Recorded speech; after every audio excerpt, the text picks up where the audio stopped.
teach June the ropes. He tends to be more cautious and provides June with moral perspective. Let's join them as they start a new salvage mission. All loaded up? Gears in storage. My lovely suit. Good to go. Where's Tom? Last minute prep. Or drinking.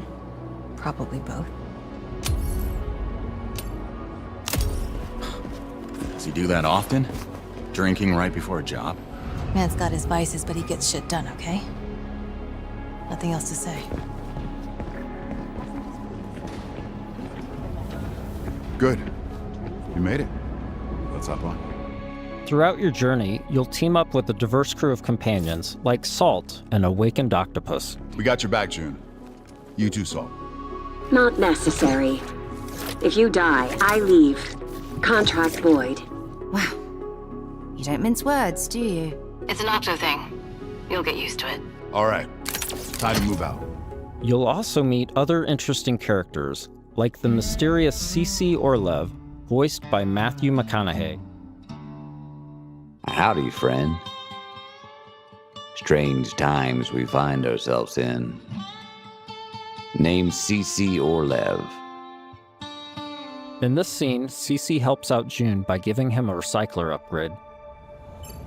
With the new modification added, let's see how we can put it to good use in combat.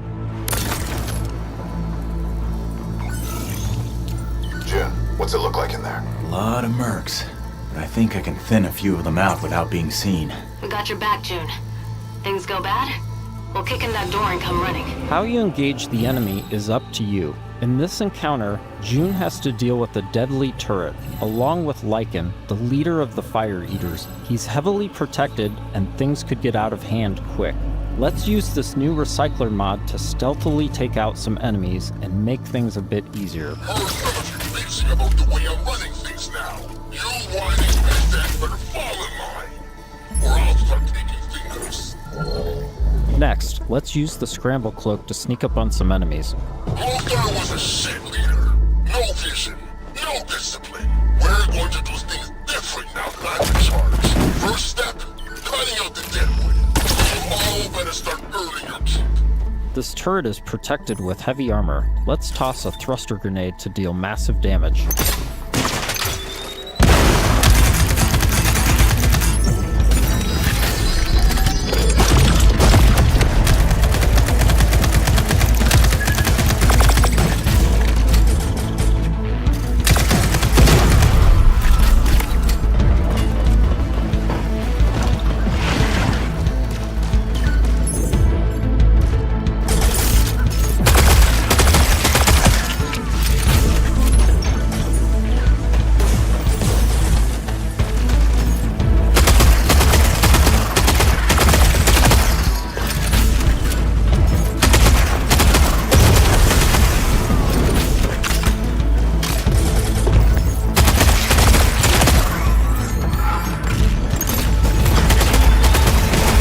Awesome, that did a trick.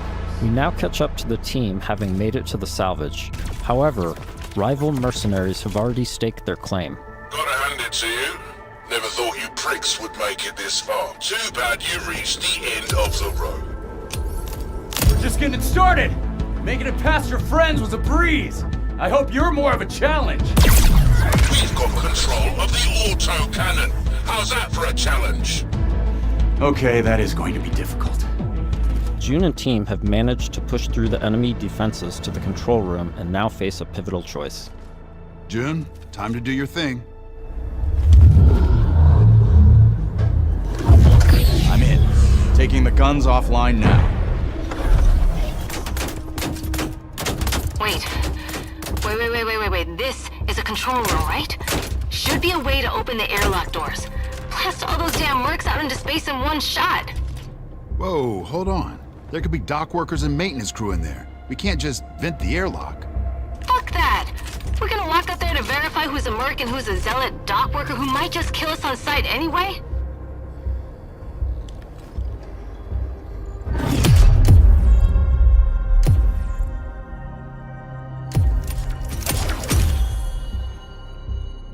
Tom's right. We can't be reckless when lives are at stake. But you don't mind putting our lives at risk? I'd rather die in a fair fight than risk killing a single innocent bystander. Whatever. I could use some more target practice anyway. Let's move. We've given the mercs too much of a head start already. As you travel across the cluster, you will hear stories of those who have been affected by time, like Tom's account of why he can never go home. You know the strangest part of being out here? Years have already passed on Leiden. Exactly. Spend a few hours on this world, a few days, a few weeks. It's all the same for the people back home.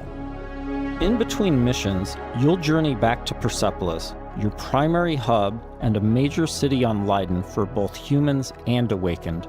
Good morning. Afternoon? I forget. Regardless, nice to meet you. You forget? Ah, you're doing the thing. The elephant forgot something. Is it better or worse if I notice or not? Here, you'll embark on new missions, experience how your choices shape the world around you, and meet new companions, like Phaedra Nath, a genius scientist and technician who's eager to help. Oh, I'm sorry. The lights, you need them, don't you? And you don't? No. The eyes, they don't work. So I built my own. Spectrum's different. External light sources are irrelevant, but it's close enough to what you would call, sight. Impressive. The rot's grown vicious, and it's only getting worse. People call it radiation, decay, but it's so much more than that. It rewrites celestial programming. Intelligently, adaptively. Intelligently? Like it's alive? Your homeworld of Leiden is facing extinction due to a celestial virus called the Rot. You'll need to travel across the Centauri cluster in search of a possible cure. Phaedra's grandfather was a legendary traveler named Elijah Nath. He left Leiden to investigate the Rot before disappearing decades ago. You travel with Phaedra to a planet called Sang, hoping to find some trace of his discoveries. I must thank you for this opportunity, June, for allowing me to be part of this. No point in waiting around. Next stop, Sang. Sang is a rocky exoplanet covered in a sulfurous atmosphere. You'll need to traverse across the deadly terrain to discover the ancient ruins where Elijah's ship crashed. Oh, wow. Not a dead moon at all. Okay, there were Celestials here once. How remarkable. Along with Phaedra, we've decided to bring Salt. Her long-range sniper rifle and abilities that specialize in confusing enemies should come in handy. Limestone deposits on those rocks in the center of the lake. If I can get there, I should be able to make a path across. Right, perfect. I suppose we'll just, wait, here. Sang has always been extremely volatile. Completely unideal for civilization, even during the age of the detonator. Incredible. Your induction clearly shapes the limestone itself, but what dictates the extent? Oh, so many questions and possibilities. This is already shaping up to be a most fortuitous partnership. Early travelers explored this moon, but they never reported anything of interest. The ones that survived, anyway. Of course, there have always been rumors in certain circles that one of the detonator factions may have hidden caches of treasure here. What kind of ghost is that? I don't know, but I'd wager it's not friendly.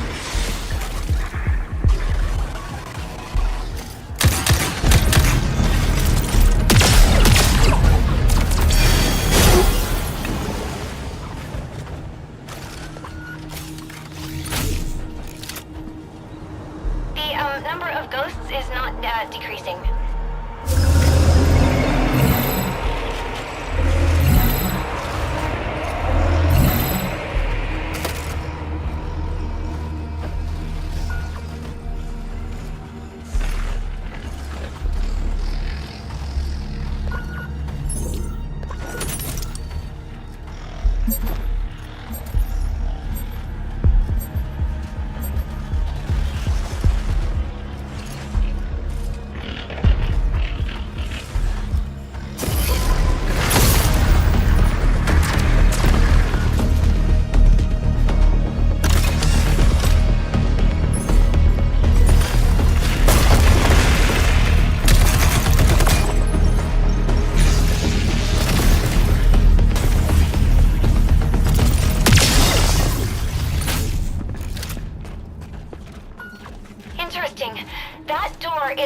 So, Celestial, it looks like... Yes, this is definitely Truth Seeker architecture. I might be able to use my drone to open this door. Shall I try? This is an incredible discovery, you know? So little of Sang has been explored. Because it's, so hostile. But now we can confirm that the Detoneer Celestial did have a presence here. During missions, June will discover ancient technologies that upgrade his gauntlet, a powerful artifact passed down to him from his father. Once upgraded, it unlocks new possibilities for both traversal and combat. Any idea what this is? I can't decipher it, but clearly this artifact was held in great reverence. June, be careful. A celestial technology can affect human bodies in unexpected ways.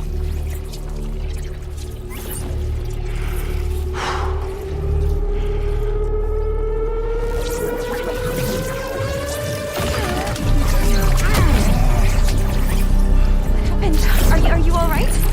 Fine. It took me by surprise. I've never felt anything so powerful. Let's see if this gets us past that bramble. Here we see June acquiring Lance, a powerful new gauntlet ability that can pierce and destroy bramble, a byproduct of the rot.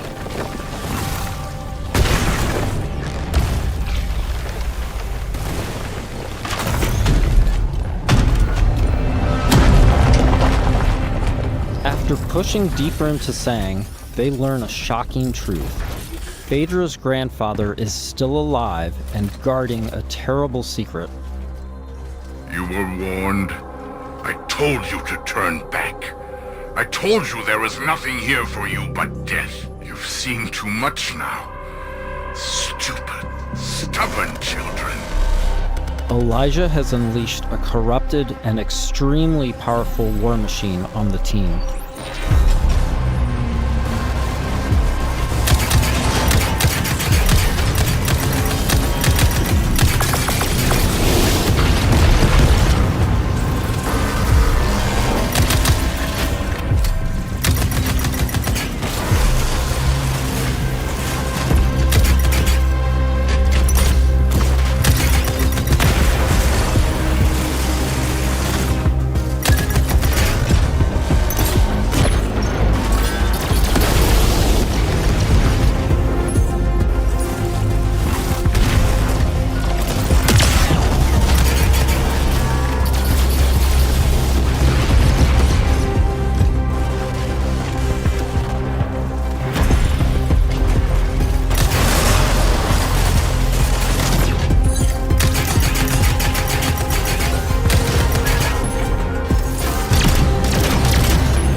With the construct defeated, June and Phaedra must now confront Elijah, hoping to persuade him to share the secrets contained in Sang. Without this information, Leiden will be destroyed by the rot. This place is forbidden. I warned you not to come here. Throw away your legacy.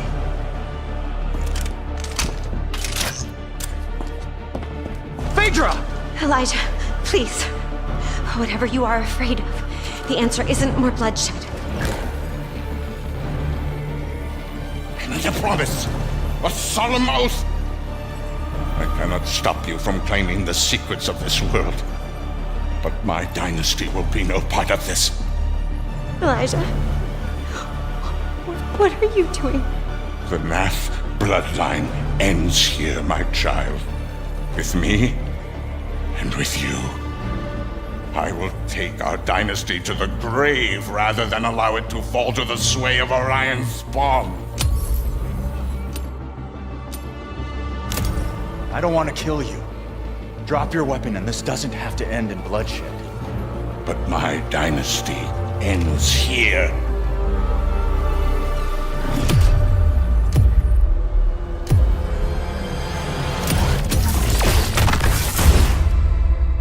This has been a small peek into the larger world of Exodus. We're in the final stretch of development now, and we'll be sharing more details all the way up to launch. In the meantime, wishlist on your favorite platform now and become a traveler today.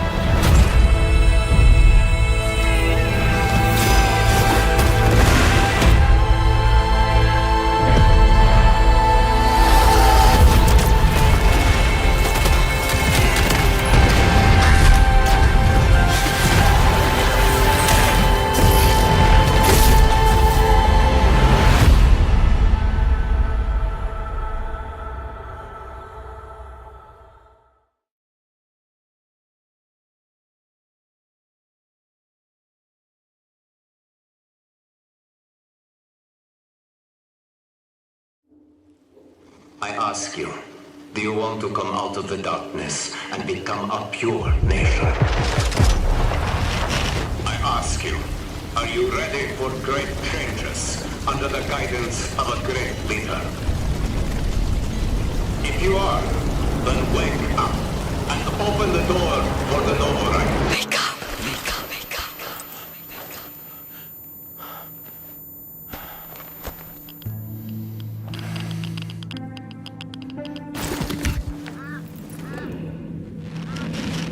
Wake up. Wake up to a pure nation. Clean air. Bright future.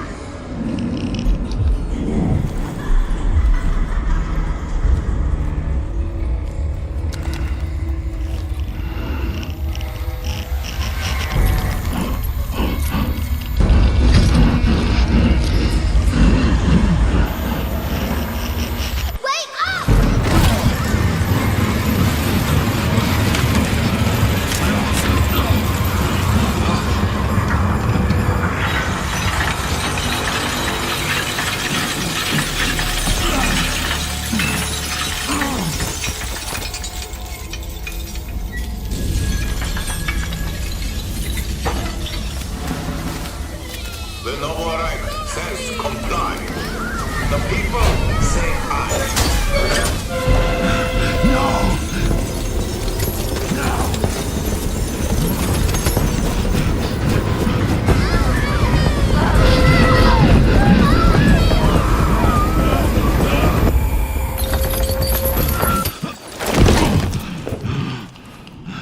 Fear not the enemy's threats, for the Führer hunter protects you. Where are they taking them? Can you hear me? They do. They hear everything. But you don't let them speak. No. It's not about me. I won't ask again. It's all about you. Sleep.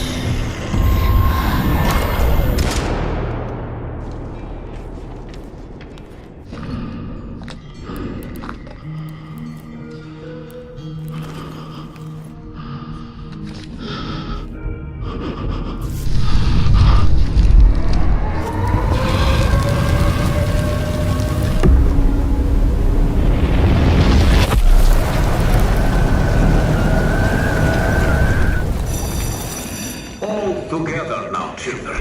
The Novak is our home. Either we destroy or we are destroyed. No one will mourn us if we die. Mercy is weakness. Our enemies have no pity for us. No. The enemy must be destroyed. The enemy must be destroyed. The enemy must be destroyed. The enemy must be destroyed. The enemy must be destroyed. The enemy must be destroyed.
pure nation, clean air, bright future.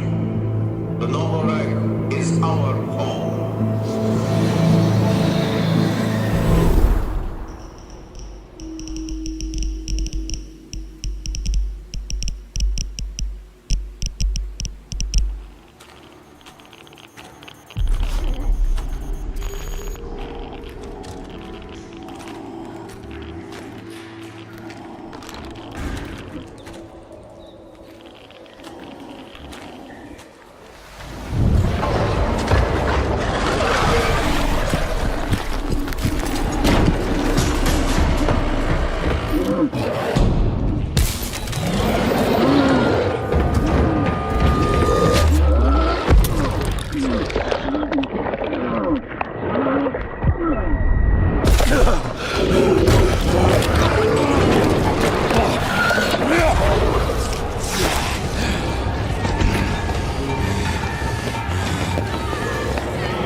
Gears of War E-Day is without a doubt the biggest title for Xbox this year. It's also the first brand new Gears game in over 7 years, if you can believe it. That is the longest gap between mainline titles in the series. So there's kind of a lot riding on this game. For myself, I am most excited for the campaign, but Gears of War is also well known for its excellent PvE mode called Horde, as well as its PvP multiplayer. I got a chance to check out the game's technical test, which resulted in 3 hours with Horde mode and 2 hours with Versus mode. And my biggest takeaway from my time is that Gears of War E-Day is an incredibly polished, well-made Gears game, one that does play it a little safe in some spots, but is otherwise an excellent experience and maybe the best feeling Gears game I have ever played. Let's start by talking about that game feel. Game feel is something that is incredibly important to a franchise like Gears of War, but can also be sort of hard to quantify in some ways. During its big showcase earlier this summer, a big point was made by the devs that for E-Day, they decided to completely start over from scratch. They took everything they had previously, they threw it out the window, and they just started from the beginning. Now, for the longest time, Gears games have been built on the foundation from the original all the way back in 2006. And because of that, all of the games have played and felt largely the same. That special sauce that made Gears feel like Gears has been preserved from Gears 1 all the way up to Gears 5. So throwing all of that out and starting over from scratch brings up a couple really important questions. Does this still feel like a Gears game? And what benefits were gained by starting over? Well, I'm happy to say that not only do I think Gears of War E-Day still feels like a Gears game, but I think it might just be the best feeling Gears game I've ever played. No, it is not exactly the same, and there are a couple of changes that I will touch on that might be controversial for some very hardcore fans, but they've absolutely captured the weightiness of Gears of War that you're looking for, the thing that makes Gears of War feel very unique even 20 years later, while also adding a little bit more flexibility in the movement in a way that I think gives the game more mobility options without removing that special feeling that Gears has. One example would be the roadie run. The original Gears of War roadie run, you felt like a bullet that was just kind of being like launched forward, and you could kind of barely control it. It was largely meant for rushing an enemy or rushing to a position of cover. That has now been replaced with what is a seemingly more traditional sprint. You have a lot more flexibility in the movement. You aren't rushing down as fast. It will likely be a controversial change for the real hardcore Gears fans, but I think it does a really good job of giving you more direct control over your character while still preserving that kind of sense of momentum that Gears characters have when they're running. That sprint is no longer tied to holding down the A button like it's always been. Instead, it's clicking in on the left stick to kind of make it more in line with standard game controls. In fact, the whole control scheme has kind of been revamped in this way in small but subtle ways. I know this is probably going to be sacrilege for certain Gears fans, but I did check, and you can change it back to legacy controls if you prefer. Another way in which Gears is deviating is that Y is now a dedicated jump button, which kind of feels really fucking weird at first. The idea that these hulking masses of muscle in armor have any sort of like ups is kind of hard to imagine at first, but the jump actually does add small levels of verticality to Gears. Not only can you make small little leaps across gaps, but you can also scale small walls. This actually has an incredibly profound effect on the map design in versus mode, with new vantage points available and more ways to flank your enemies. I don't want to oversell this as some sort of, mind-blowing change. It feels very subtle in a lot of ways, but the more you play, I think the more you see how this addition can really mix up the formula. The same goes for the new slide mechanic. If you sprint and then tap the dodge button, instead you'll do a slide. You can use it to slide into cover. You can slide through these gaps in the walls. Of course, you can slide into enemies. My tip to you, for you PvP fans, take advantage of the slide early on while people are still figuring it out. You can really wreck shop with it. The one major new mechanic I didn't really get to see properly in action is the new low cover system that they're calling ground cover. This is kind of where you're crawling on your back really low. The level design in Horde and Versus didn't really support this, so it kind of feels like this is maybe more of a campaign thing, so it's hard to really gauge how much this new cover system actually changes the way Gears feels. Depending on how into Gears you are, a lot of the things I just touched on will either feel incredibly minor or really significant. In a lot of ways, this is the most that Gears has really changed up the way it moves and feels since the original Gears of War. Personally, I think it feels awesome. Things like changes to the control scheme, I very quickly got used to and found myself in a comfortable groove where I sat here and just said, yep, this feels like Gears. It has really just proven to me that the Coalition perfectly understands how a Gears of War game feels and plays, and these people have spent decades honing their craft with this franchise. So let's talk about the actual modes I got to play. Let me get Versus out of the way first, because admittedly I have less to say about it. Partly that is because I am not the biggest Gears PvP person. I've always enjoyed PvP in a sort of play a bunch on the first weekend and don't really touch it again kind of way. It's fun, but it's far too sweaty for me.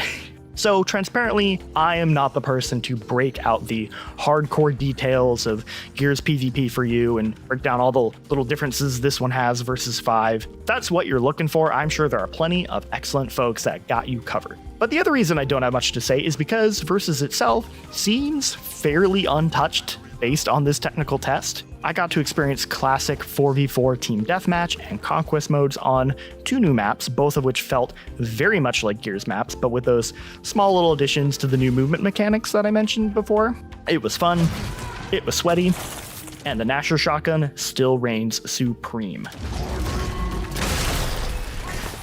The Coalition seems to be going for a if it ain't broke, don't fix it approach here with the Versus mode. Some might find this a little disappointing if you're hoping for a larger evolution, but I also imagine for a lot of you folks, this is exactly what you want. There isn't anything quite comparable to the way Gears of War feels in its PvP. I respect that Coalition understands what works about it and recognizes that people just want more of that. But it could also be that way because the Coalition is putting a lot of energy into Horde mode. E-Day's Horde mode is called Horde Siege, and it is without a doubt the most dramatic iteration to the classic PvE mode. Instead of taking place on the multiplayer maps, Horde Siege gets its own dedicated maps, and they are huge. The one we played was this massive downtown area filled with courtyards, shops, graveyards, you name it. If I had to draw a comparison, it reminds me a little bit of the way Call of Duty Warzone will have a large map that kind of is broken up into little chunks and sections that you can kind of see are clear little battle zone areas, although it is not nearly as large as those maps. You'll matchmake in with your traditional squad of 4, and your main objective is to head to a spot on the map, hunker down, where you will do a condensed version of Horde, where you fight off waves of locusts. Once your objective is complete, you then extract from the map. The interesting wrinkle here is that while you do join as the 4-man squad per usual, there are now 2 additional squads on the map for a total of 12 players. Now these teams, they're friendly. There's no PvP going on here. They have their own objective that they need to complete as well. Now the first match I played, our squad didn't interact at all with the other teams. We all went to separate spots on the map, completed our objectives, and then extracted. But the more we played Horde Siege and started to learn how it worked, we more naturally started to interact with other squads. So for example, there are side objectives in addition to your main objective, and they're littered throughout the map. And you can complete as many as you want before you do your main objective. Doing these will net you squad perks, so they are worth doing. And when you do them, often you'll run across other squads during the side activities that you can team up with and complete together. A very notable example was this massive Brumac on the street that us and another squad worked together to take down. The coolest example of us interacting with other squads is when we were doing one of our objectives and we were actually kind of struggling with it and running out of lives. And at one point, another squad showed up to help us complete our objective. I don't even think they got anything for doing it. They just saw that we needed help and came and helped, which genuinely a really cool little player interactive moment. It's very clear that Horde Siege is influenced by extraction games in the way that you have multiple players across this sort of PvE zone. You're completing objectives and then you're extracting with your loot. But there is no PvP element, and I think that's actually a really unique aspect to Horde Siege. It really fits thematically with the game, obviously. Why would the COG be fighting each other? But I also think it just gives Horde mode its own unique flavor and isn't just turning it into an extraction shooter. There are 3 flavors of Horde you can pick from on the menu. There is a shorter run with only 1 objective called Blitz. There's the standard run with 2 objectives, which is called Siege. And then there is Classic Horde, where you'll fight 10 waves of enemies at a time. I appreciate that they are still offering more classic Horde experience, although it's still not completely the same. It's still on the large map with multiple teammates and side objectives and all that. I also appreciate the Blitz mode because it's actually relatively short for what Horde traditionally offers. Horde can kind of be the mode where you really have to hunker in for a while and commit yourself to it. So having a smaller version for when you only have a little bit of time is very welcome. And the whole experience is wrapped around a progression system where you level up. There are 4 classes, which is a thing from previous Horde modes. You can unlock perks. There's also weapon parts you pick up on the map, which you then use to upgrade your arsenal. Seems to be a lot here for those who want to really dive deep and go all in on Horde Siege. I really liked what I experienced of E-Day's Horde Siege mode. I've always really enjoyed Horde ever since they added it in Gears 2, but it has admittedly kind of stayed the same throughout the Gears games, and I appreciate having a proper evolution of it. Horde mode always feels like they could do more with it versus say the multiplayer mode, where that is kind of a little bit more of a solved thing, I think Versus is, they're not changing it because they know what Versus is and what people like about it, and it's here. Where Horde mode, there's a lot you can do to kind of evolve that formula, and I really liked what I played. Overall, really impressed and pleasantly surprised with my time with Gears of War E-Day. The campaign is kind of the big thing that I always come to for Gears of War, so it's the thing I'm the most excited about. But I've always enjoyed the multiplayer aspects, and having my chance to play these, I had a really good time. Even with Versus, which I'm, typically not the biggest Versus person, but I had a good time, and I could definitely see myself diving in for a little bit over, a weekend or two when the game comes out. Horde mode seems genuinely awesome. I can totally see myself getting really into that and playing that for a long time, especially if I get some friends to play it with me. And I genuinely really just impressed with how this game feels. I think it is a fantastic feeling Gears game. And that's all I got for you all today. Thank you so much for watching. If you're excited to check out Gears of War for yourself, there is an open beta happening August 6th to the 10th. So be on the lookout for that. Long story short, the world's in trouble. So what are we waiting for? Let's give Sephiroth the beating of a lifetime.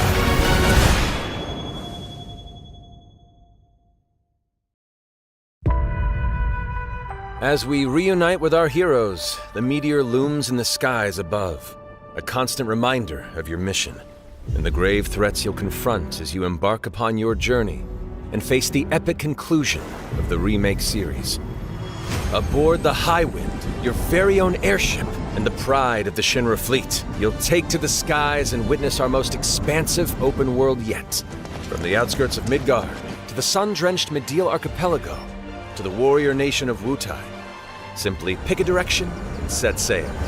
But how can you be expected to protect the whole world at once? You'll need to cover ground fast. I am not jumping. No way, no how. Don't worry. These parachutes are top of the line. Pull the cord and pop. You'll be floating through the air like a feather. At any moment in the open world, simply pilot the Highwind to your destination and take a leap of faith. With the wind rushing past, you'll descend seamlessly from the sky above to the ground below. Where will the winds guide you first? That freedom is in your hands. But no matter your destination, to defeat your enemy, you'll need a fighting chance. And that starts with your trusted allies. At long last, with the world teetering on a blade's edge, everyone assembles at Cloud's side, forming an epic ensemble of heroes. Each with their own story that brings you closer together than ever. But a good unit needs more than friendship to save the day. It needs a disciplined combat regimen. The hybrid battle system, established in Remake and refined in Rebirth, is perfected in Revelation, putting even more power in your hands. In fluid, real-time action, seamlessly switch between party members to even the odds. Then, when the fight calls for strategy, enter tactical mode to unleash a suite of powerful new spells and abilities. Activate devastating synergies with your companions. And of course, call on mighty summoned entities that can turn the tide of battle.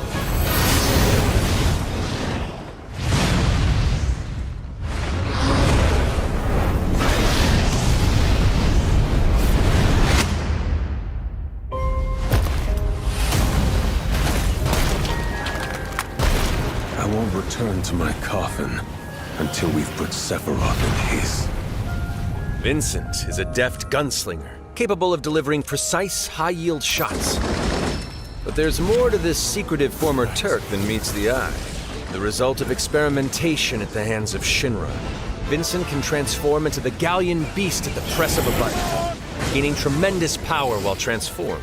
And when combined with the skills of a certain ace pilot, their high-impact synergies disrupt the fight with ferocious results. The Leaping Lancer, the Dashing Dragoon, the one and only Sid Highwind. Sid Highwind, the cantankerous pilot extraordinaire, joins the party and their mission to defeat Sephiroth. Sid's command of his lance allows him to rapidly close the distance for powerful strikes, or engage in sweeping area of effect attacks to bring a whole host of enemies to heel. But to fully control the battlefield, skill with a weapon only gets you so far. To further augment your combat capabilities, try this on for size. Function Integrated Tactical Suitwear, or the FITS system for short, allows you to further customize your playstyle with new uniforms imbued with unique movesets. Alongside your equipment and materia, FITS gives you an extra edge in battle. And to face what's coming, you'll need all the strength you can muster. Say you're dead. Sensing its fate hanging in the balance, the planet itself has unleashed its last line of defense. The weapons. Ancient beasts that are larger than life and capable of untold destruction. Will you be enough to stop them before it's too late? As the world is torn apart, you and your friends must unite. In Revelation, we come to the thrilling conclusion of the Final Fantasy VII saga, and your mission is clear. Take up your Buster Sword, equip your materia, and stand together. One last time. These skies belong to me! Hope you're ready!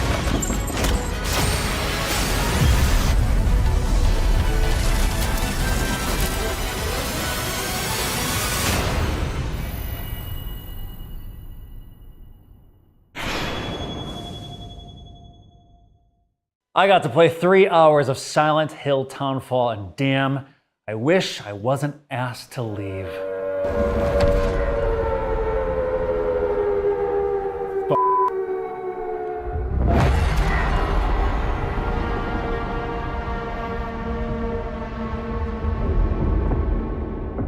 right, so to set an expectation for this preview, I'll start with the gameplay stuff first, but then after, I want to talk about what this game means for the trajectory of the franchise, because I think Konami is setting an example for its signature IP in an interesting way that could be positioning itself almost in a sort of renaissance moment, but we'll get into that later. Now, to start at the top, this is a first-person Silent Hill game. Through and through, from start to finish.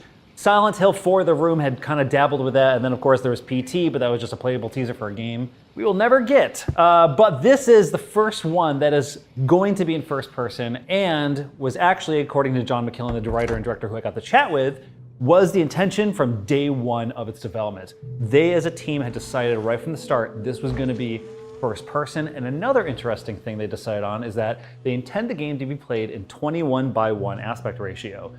You can play the game in 16:9, but it is very clear that they want you to be looking at the environment in such a way because, well, you're going to be sneaking around it a lot. But I think the justification for first person goes beyond stealth.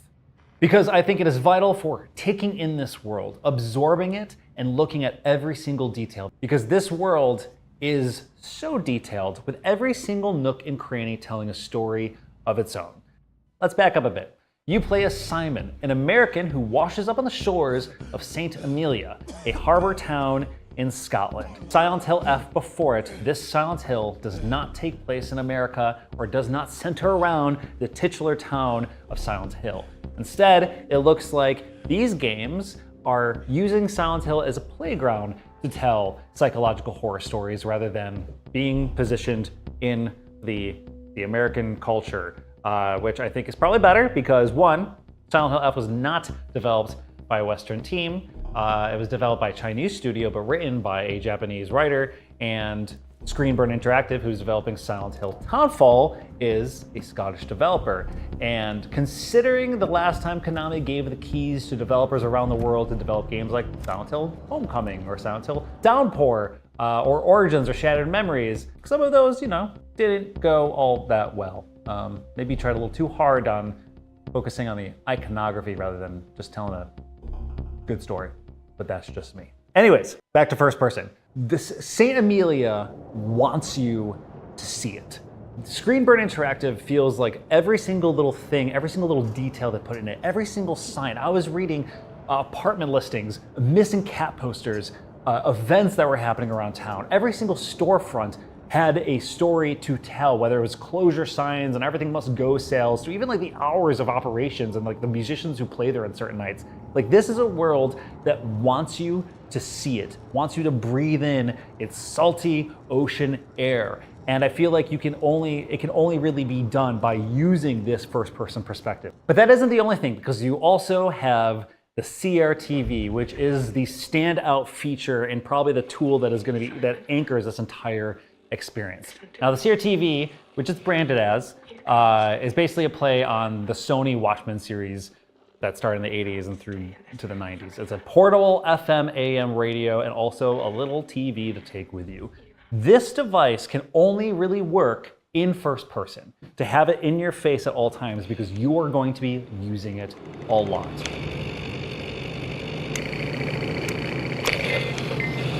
It is vital for puzzle solving. It is integral to narrative beats, and it also plays an important part in the actual combat and stealthing. And in that way, I think the CRTV is kind of brilliant, because it forces you to engage with the world. It forces you to engage with the narrative and the environment and the enemies. It's kind of brilliant, and frankly, it just wouldn't have worked if it wasn't first person. So this feels, Screenburn really thought this one through and knew what they wanted to do with this thing. So how it works, the CRTV, is you pull it up and you have to actually dial into certain frequencies. And at certain parts, it'll require you to kind of tune into these things that are sometimes calling directly to Simon. And Simon's whole role in all this is still very cryptic. It's very hard to understand. All I know is that the opening of the game just starts with, you gotta go to St. Amelia to make things right. And in what way, shape, or form, the 3 hours I played did not really reveal that. All I know is the guy's got an IV bag attached to him and a patient bracelet on his wrist. So clearly something's going on with that dude. Back to the CRTV. As you tune into these frequencies, they'll reveal hints or information, often to solve puzzles. There's a couple puzzles that I solved that basically, by looking at the CRTV and tuning into certain frequencies, it would reveal certain things that were actually in my environment that would actually force me to look around my room to find certain dates or certain clues in order to put in usually a combination to go further. As you're walking around St. Amelia, and if you're struggling on where to go, sometimes if you pull up your CRTV, there will be a frequency you can tune into that will show you sort of cryptic images and corners of the town, which will then give you hints as to where you should be heading and what you should be looking at. It's all spooky. Spooky in the way that analog technology just kind of feels in our heyday.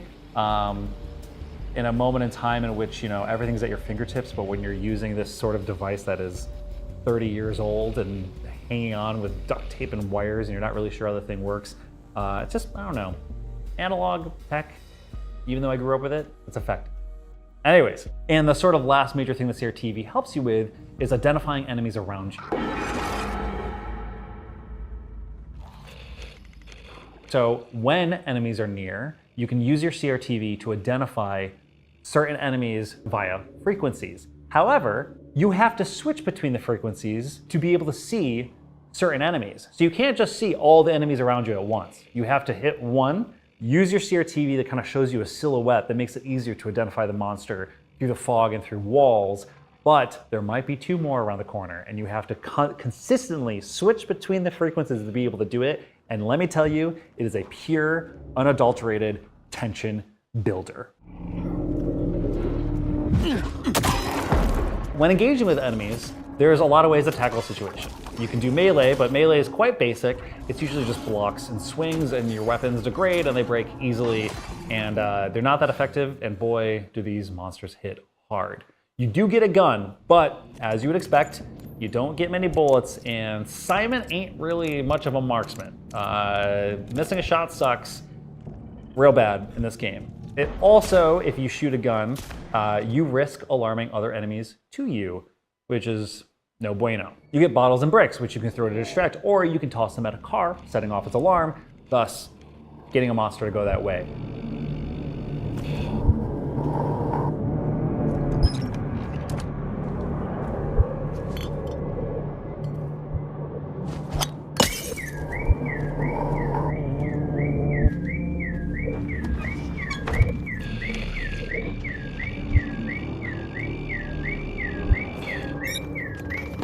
There's also little radios around the environment that you can turn on and like inside like garden sheds in the backyards of these towns in which you can then hide in the shed when it goes by. While combat isn't amazing, it doesn't feel like it should be because the game gives you so many options to tackle a situation that you're almost incentivized more to stealth, to look around your environment, to figure things out in a certain way that isn't just beating your way through it, which is a wonderful change up to the gameplay tropes of this series, which usually consists of just wailing on these monsters until they're dead and then going to the next one, or in some case just beating by them. That's not really the case in this game. I don't think running through environments and outrunning enemies is really the way to go, and I don't think engaging with them is also your best bet either.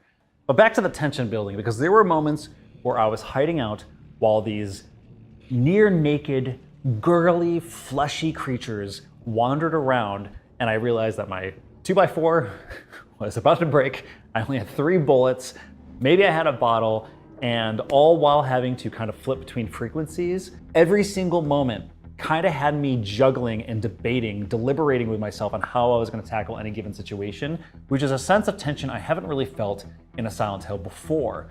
Something else that came to mind was also just how mechanically layered this game is, more so than other Silent Hills. At any given moment, I could have chosen several different things to do and engage with the game in several different ways, all while having to juggle looking at my CRTV and turning my attention away from the threat in front of me to be able to make sure I don't run right into another threat. It felt mechanically layered in a way that was that's really only reminiscent of Alien Isolation. Alien Isolation is a game where you are forced to take your attention away in order to look at the motion tracker from the Alien franchise, which is also an analog device, in order to scan the room around you and keep track of enemies. But maybe that's not a coincidence, because many members of Screenburn Interactive also worked on Alien Isolation, including writer-director John McKillen. So maybe there's a little, maybe there's a little deliberate sort of fold over there.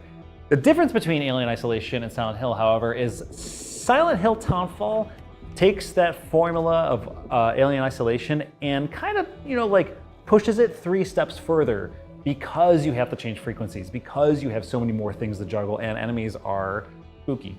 They're scary. The last sort of thing I want to talk about when it comes to combat is guns. So interestingly enough, before we played the game, writer and director John McKillen said that he actually encouraged us to play with the gyro controls of the DualSense controller. So for clarity, I played on PlayStation 5 with a DualSense in my hands, and I listened to him, and the gyro of the DualSense actually was a tremendous help in that, in actually being able to shoot these things, because it allowed me to get a better shot than I would have otherwise with an analog stick. It also kind of had like a layer of tension of its own because that game's scary, it's tense, and using the gyro motion controls actually kind of showed how shaky my hands were at certain parts trying to shoot these things. But I do think it actually was a benefit to play that way. Gyro also plays a role when actually using the CRTV when hacking certain signals. So you'll find radios scattered throughout St. Amelia in which you can sort of calibrate your CRTV signal to it, which requires like a mini game in which you have to rotate, in this case your controller, to match the signals of the CRTV and then use the actual tuning on the bumpers of the controller L1, R1 to align the RGB signals. It's in depth. There's a lot going on. It's cool. Now, before we sort of close the book on the actual gameplay part of it, I do want to say that the mechanical variation of this game is a huge highlight for me. I'm a massive fan of Silent Hill F. It was my game of the year last year, and one thing I appreciate about that game is that it was unafraid to take a left turn in the series, both in location and gameplay. In that case, that game is like kind of a character action game at some point. And this game feels like it is going the absolute opposite direction of Silent Hill F, and still trying to tread new ground in a sort of evolutionary way for Silent Hill Townfall, in such a way that I hope whatever Silent Hill comes after this, may it be a remake of 1 or something entirely new, attempts a sort of different gameplay loop, sort of experiment and practice with what can be done, or sort of gameplay styles can be used to tell stories in the Silent Hill franchise. I just think it's really cool. Now, I know I didn't talk a lot about the story, but frankly, I really don't feel confident that I can tell you exactly what's going on. The most I can tell you is sort of like the themes and sort of approach that I think Screenburn is taking with this. I want to start by talking about regional trauma and horror, which I know is probably a loaded statement, but to bring up Silent Hill F again, Silent Hill F sort of took the series out of its what I would like call like John Doe psychological horror, where you just have a psychological horror story surrounded just around like usually a guy going through or working through something traumatic that happened to him or something traumatic in which they did. And Silent Hill F made it more societal, that it's taking place in 1960s Japan, and made it more about sort of the society expectations of gender, sort of generational expectations, and use that as sort of like the anchor for that character's story. And I view something very similar is happening here in Townfall. It takes place in 1996, Scotland, and it feels like there are elements culturally that are acting as the foundation for this game in a way that this story can only be told by Scottish developers, Screenburn Interactive. And from what I can tell, a lot of the themes are sort of the corporate chokehold that corporations can have on small towns, the sort of cause and effect that happens when a small town that operates on its own is suddenly uprooted by industrialization or something coming in and tearing its community apart. There's clearly themes of tragedy, mistakes, and loss at play, but I don't want to reveal any specific details just yet. I just know that I think I'm picking up what the game is putting down. And sort of keeping that information from me even in the preview makes it all that more enticing to play when the game comes out in September. So yeah, my final sort of parting words is I'm very impressed by what I've seen. And I think this is more of like almost an example of Konami giving the keys to developers to be able to sort of use Silent Hill as a playground, to be able to try and tell stories that aren't tied to the literal titular town of Silent Hill. Use it as a means to try and experiment and sort of lean into certain elements rather than just recycling tired and true sort of bubblehead nurses and pyramid heads that make no contextual sense in the series outside of Silent Hill 2. And if Konami continues on this trajectory with sort of giving a little liberty and creative freedom to these developers to be able to use Silent Hill as a way to tell these stories, I really do feel like Townfall could be the mark of sort of a renaissance moment for the franchise. If Silent Hill 2 Remake already wasn't, if Silent Hill F already wasn't, then Townfall is like, it's demonstrating a lot of confidence in what Konami can do with its iconic psychological horror IP. All right, but you know, that can change. My feelings and opinions can change entirely when the game actually comes out September 24th for PlayStation 5 and PC. All right, hope that helped. Hope that gave you all the information you needed. Thanks. See ya. Wait, it's shut down? We just got here. How's it already closed? And who told us to come here in the first place? Oh, it was... Paycheck? We still haven't got our paycheck! Running through the strange life, chasing all them green lights, throwing up the shade for a little bit of sunshine. Hit me with them good vibes, pictures on my phone lights. Everything is so fine, little bit of sunshine. You're crazy lately, I'm confirming, trying to rob myself of something. You just trying to get over it, life is not fair. I've been working on my tunnel vision, trying to get a new prescription, taking swings and even missing, but I don't care. I'm dancing more, just a little bit, breathing more, just a little bit, care a little less, just a little bit, like life is woo. I'm making more, just a little bit, spin a little more to get rid of it, smile a little more and I'm into it. I've been running through this strange life, chasing all them green lights, throwing up the shade for a little bit of sunshine. Hit me with them good vibes, pictures on my phone light, everything is so fine, little bit of sunshine. A little bit of sunshine. A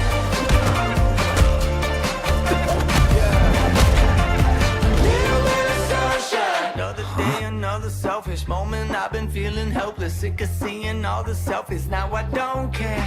Found myself a new vocation, calibrated motivation. No more static, change the station, headed somewhere. I'm dancing more, just a little bit, breathing more, just a little bit, care a little less, just a little bit, like life is woo. I'm making more, just a little bit, spin a little more to get rid of it, smile a little more and I'm into it. Honestly, man, lately I've been running through this strange life, chasing all them green lights, throwing up the shade for a little bit of sunshine. Hit me with them good vibes, pictures on my phone light, everything is so fine, little bit of sunshine.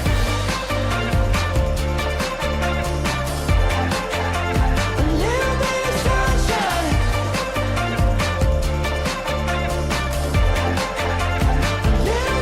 sunshine. I don't really know any other way to say this, can't slow down. You sure you want to do this? Basically, life is the same thing, unless you don't want the same thing. Probably should've done it, gotta feed you, but I didn't. I've been saving up the money, cause it's better for the business. I've been running through the strange life, chasing all them green lights, throwing up the shade for a little bit of sunshine. What a huge mosquito.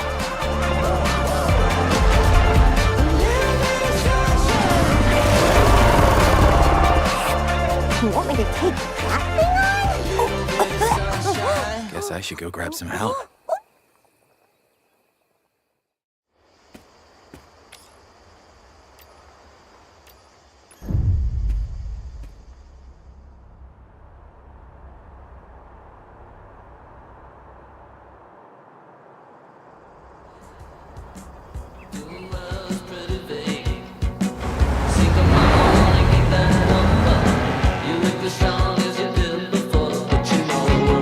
You're coming with me.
Hey folks, Kurt and Davina here, and you're watching GameSpot's coverage of Gamescom Opening Night Live. Now stick around after. You're moving around a lot. Can you just hold on? Stick around after, because I'm going to be coming back with Jake Decker. Stop, hold on, because we're going to talk about some of the biggest reveals, some of the biggest surprises, our personal favorites during our post show. Enough, all right?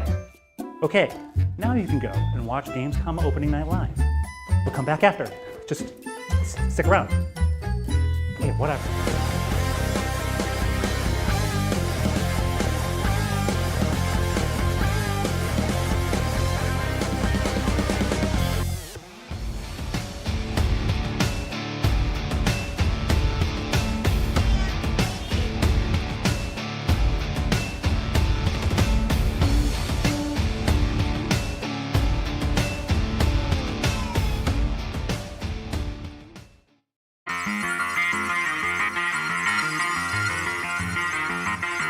Hello and welcome to the Gamescom Opening Night Live 2026 pre-show. I'm Kyle Bosman, and as you can see in the corner of your screen, we are less than a half hour away from the start of the main show. Now, pre-shows do typically exist just to pump up an audience before the real show starts, which, by the way, will have Final Fantasy VII Revelation.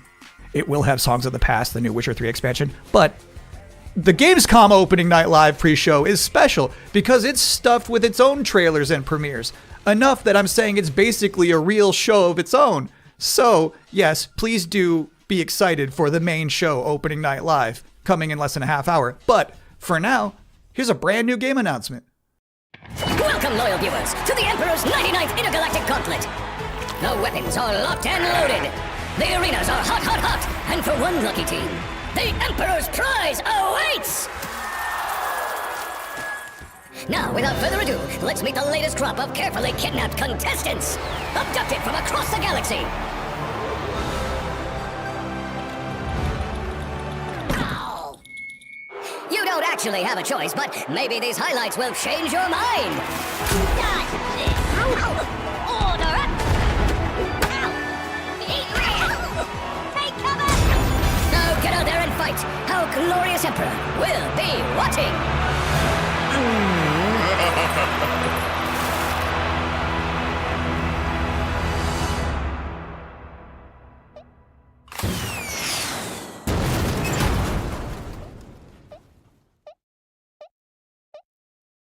Welcome back to the Gamescom Opening Night Live pre-show, where somehow they snuck two Worms announcements into one trailer. Got a little 2-for-1 there. We have plenty more reveals to come, and this next one is for the most linear game with a 7 in it you're gonna see all night.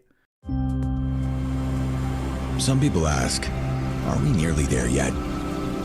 While others say, it's not about the destination, it's about the journey. And the memories you make along the way. Those people probably also say, good things come to those who wait. Whilst for others, they say, fortune favors the bold. So no matter whether you're an early bird or a night owl, a fair weather flyer or an all-terrain trawler, different people have different ways of moving through life. Maybe they're all right. Because everybody is trying to get somewhere. So whatever drives you, whatever your purpose, you are not the only one. Find your way. Train Sim World 7. Wow, that family was really popping off for Train Sim World. I didn't realize it was like that. And if you thought that was the wildest ride of this pre-show, it's not quite time to get off yet. Wait.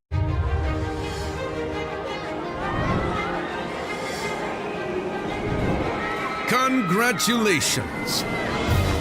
You have been selected to build the next great theme park.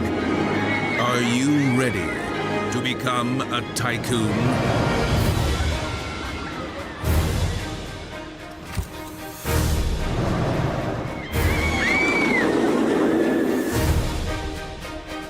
With a little imagination and a lot of ingenuity, you have the privilege of transforming these mundane patches of dirt into unforgettable thrills. Customize every setting. hike up every price and charm a whole new generation of guests. Just remember to keep the park running in tip-top shape, will you? So, are you up for this brand new challenge? Do you have what it takes to become the next great roller coaster tycoon? Coming soon to early access.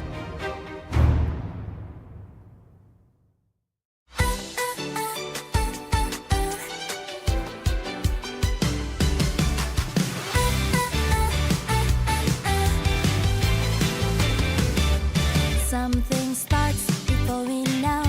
A little spark begins to glow. One look, one sign, a new way through.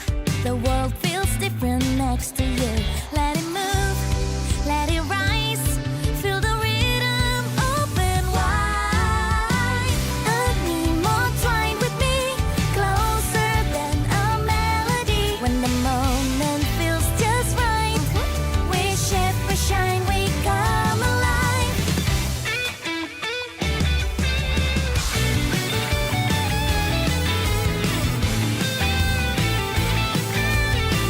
I need more twine with me, closer than a melody. When the moment feels just right, we shift, we shine, we come alive. Side by side into the flow, every color starts to glow. No need to know where this will go. Come alive.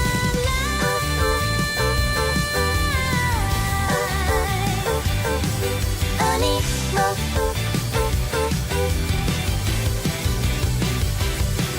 I need more.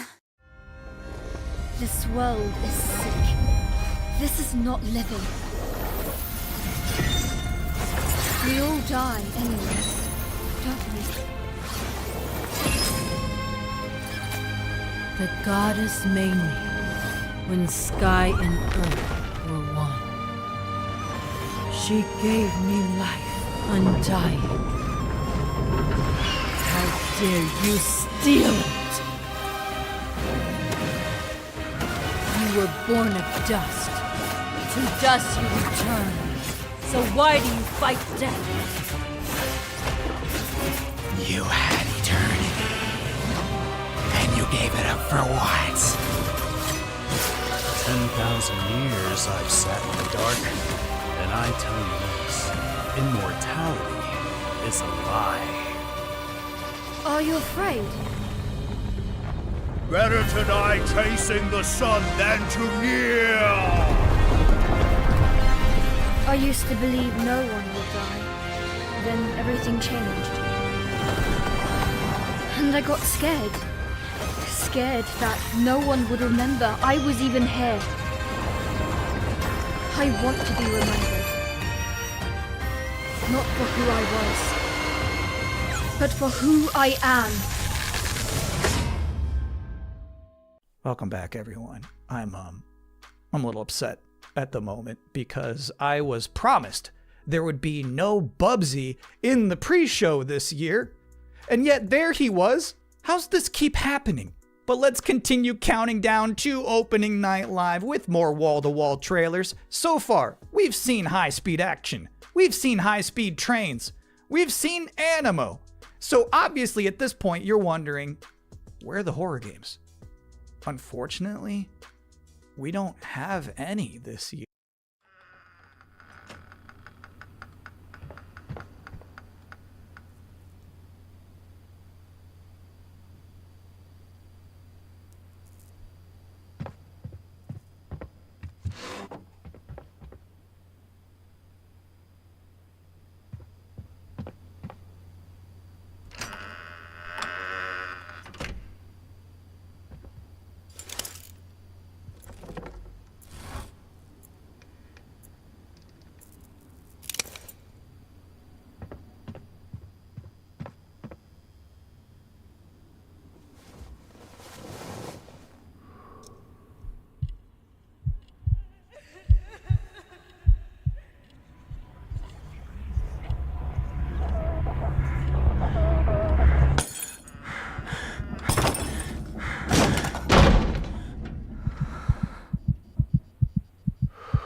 I love brave old ladies. I think that's an underutilized character archetype. It's nice to see Perceptum carry that mantle.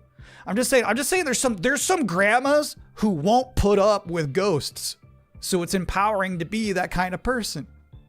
Anyway, if you've been wondering what the team behind Tinykin has been up to, you're about to immediately find out.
Bonaparte says he brings enlightenment to the places he conquers.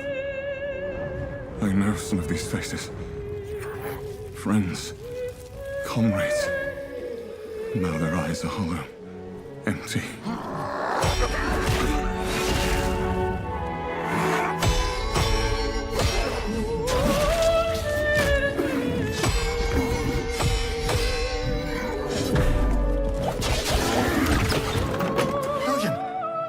Saints, is that truly you?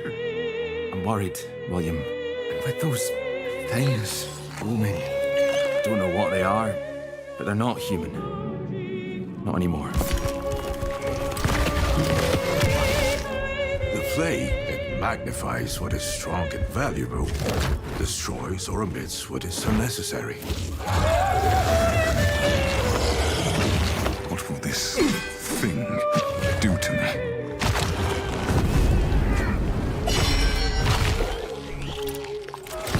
Only mad monarchs turn their kingdoms to ashes. I do not think you insane, William. But even if you were, madness may be the only sane response.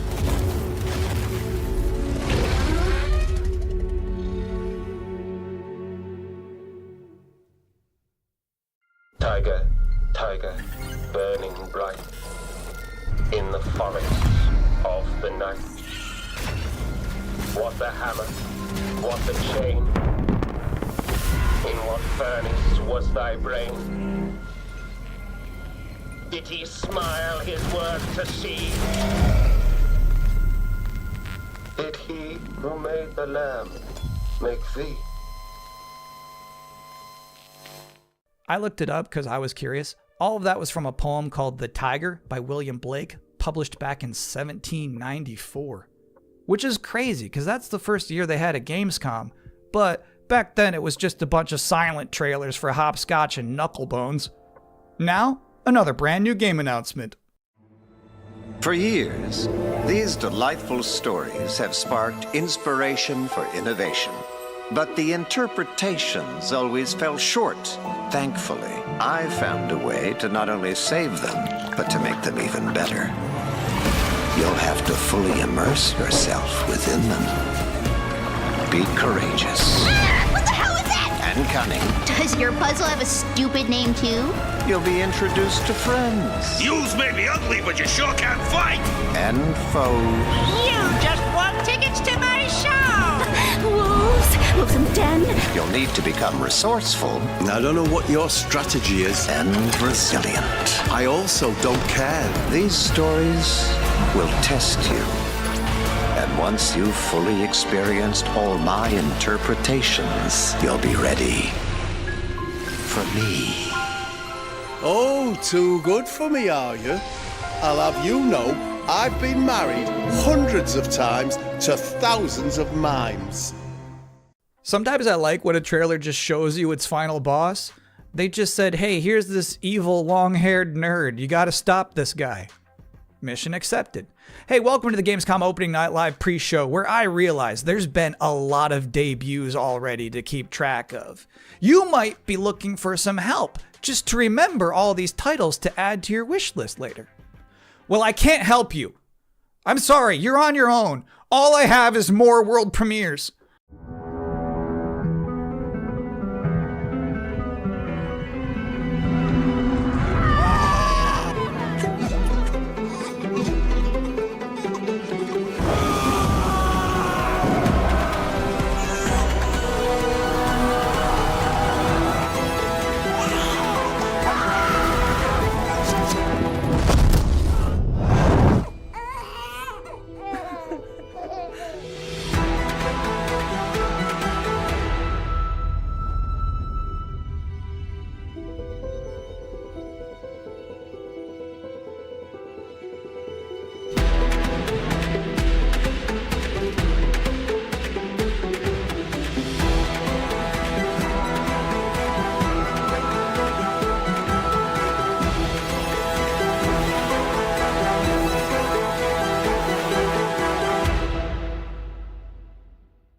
Those were some big horses. Just a reminder, you're watching the event before the event. Opening Night Live is just minutes away, but we're about to see a trailer for another new game that nobody knows about yet. You can't Google it right now, but you can Google it 2 minutes from now. That's the magic of what we're doing here.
You know what's crazy about that trailer?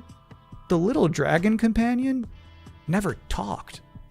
I don't know if I've ever seen a video game before where you have a little flying dragon friend who isn't wisecracking. That was refreshing. And now we're going to take a first ever look at a game for two-player co-op enthusiasts. Grandpa, what was Mom like? You never talk about her much. She was complicated. Delivery for your special day. Impossible. This was your mother's sigil. What? How? Maybe we should see what's inside. What? You're a little kid! Can we start changing ages yet? I suppose we should learn how it all works. Want to change who you are? Just press a button. Look at me! I'm a kid again! What's all this now? It's a treasure hunt! A birthday treasure hunt from Mom! Or some kind of elder fraud. Where your mom was concerned, nothing was ever easy. Is there any chance Mom could still be out there somewhere? She's gone and she's never coming back. I can't just ignore this, Grandpa. She was my mom. I'm not letting you go alone. Just no more of this age twisting, okay? We beat every Oni in hell. Time to beat an Oni Musha. That means you, bud. A no-holds-barred fight to the death! You love the sound of that too, right, Musashi? Down in the bottom of hell, there are Gemmas stronger than you can imagine! Save this world. I won't entertain only. How about a little game? Greetings, Oni Warrior. As for you, I suppose you'll hear about that gauntlet. You've been working ever so hard.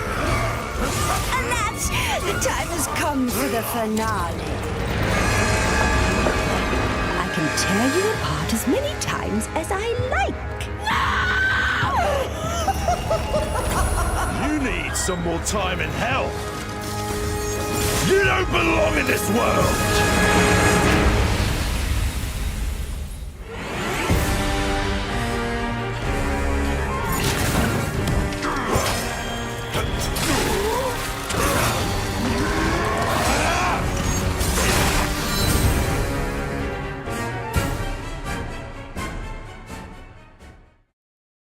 Yeah, Onimusha just shadow dropped an expansion to its demo in the middle of this pre-show. Now, I don't blame you if you're about to boot that up, but while it's downloading, we're about to hit my favorite part of this show. We're about to check out a brand new trailer for the beautiful Mariachi Legends. And then immediately after that, I got to have an interview with the game's creative director. So first, let's see this.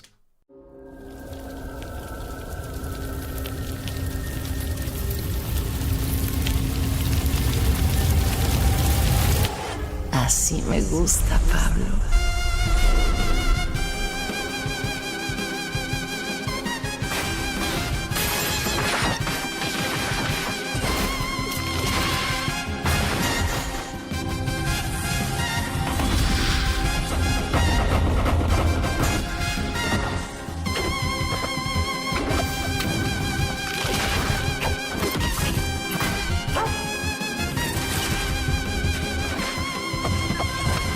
Madre Katrina siempre consigue lo que quiere, tarde o temprano. No me hagas esperar.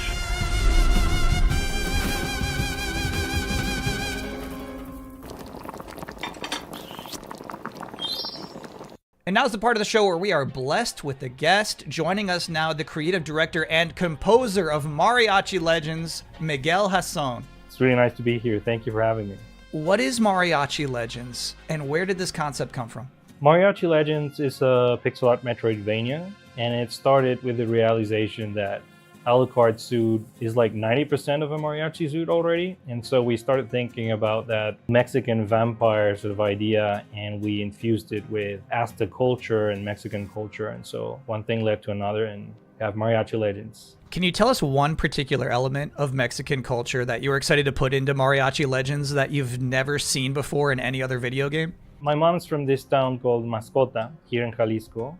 And it's one of those towns that's in the category of magical town or pueblo mágico. This would be the first time a pueblo mágico is ever present in a video game ever. It's very Mexican, and I feel proud of it. So how does this actually play? We mix like fast combo action with RPG. So it's like a Ninja Gaiden Castlevania sort of mix. You know, these combos allow you to get extra buffs. There's also the element of hunting for ingredients and being able to cook Mexican traditional dishes. And so that allows you to enter some boss fights ridiculously overpowered. So when can people finally play this game? We're finally ready to announce that the game is coming next year in April 27th. Thank you for coming to talk with all of us. It's my pleasure. Now, I've got good news and bad news. The bad news is we're all out of trailers for this pre-show, which means that the good news is that it's time for the top 10 reasons to be excited for Gamescom Opening Night Live 2026. Okay. Number 10, Gears of War E-Day. The E stands for emergence. but it might as well stand for excited for Gamescom. Number 9 reason to be excited for Gamescom Opening Night Live 2026. Netflix couldn't lock down the exclusivity. Number 8, Ananta. That's the game that's like Vice City, but also anime, and also you have Spider-Man powers. It's never boring. Number 7, so far the increasing price of RAM has not impacted the cost of watching trailers. Number 6, we hid the word nooblet somewhere in Geoff Keighley's script and he hasn't found it yet. Number 5, a live performance of Guillotina from Eugenics. That's gonna be bonkers. Number 4, The Witcher 3, Songs of the Past. It's never too late for DLC. Number 3, Final Fantasy VII Revelation.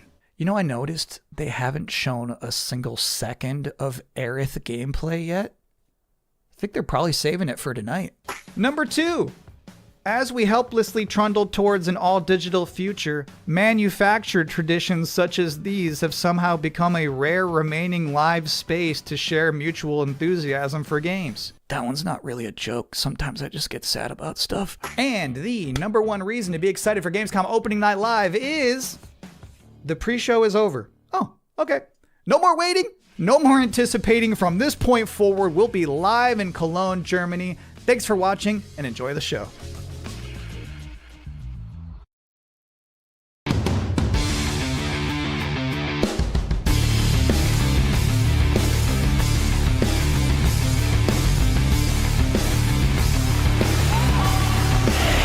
Creator of the Game Awards, Geoff Keighley!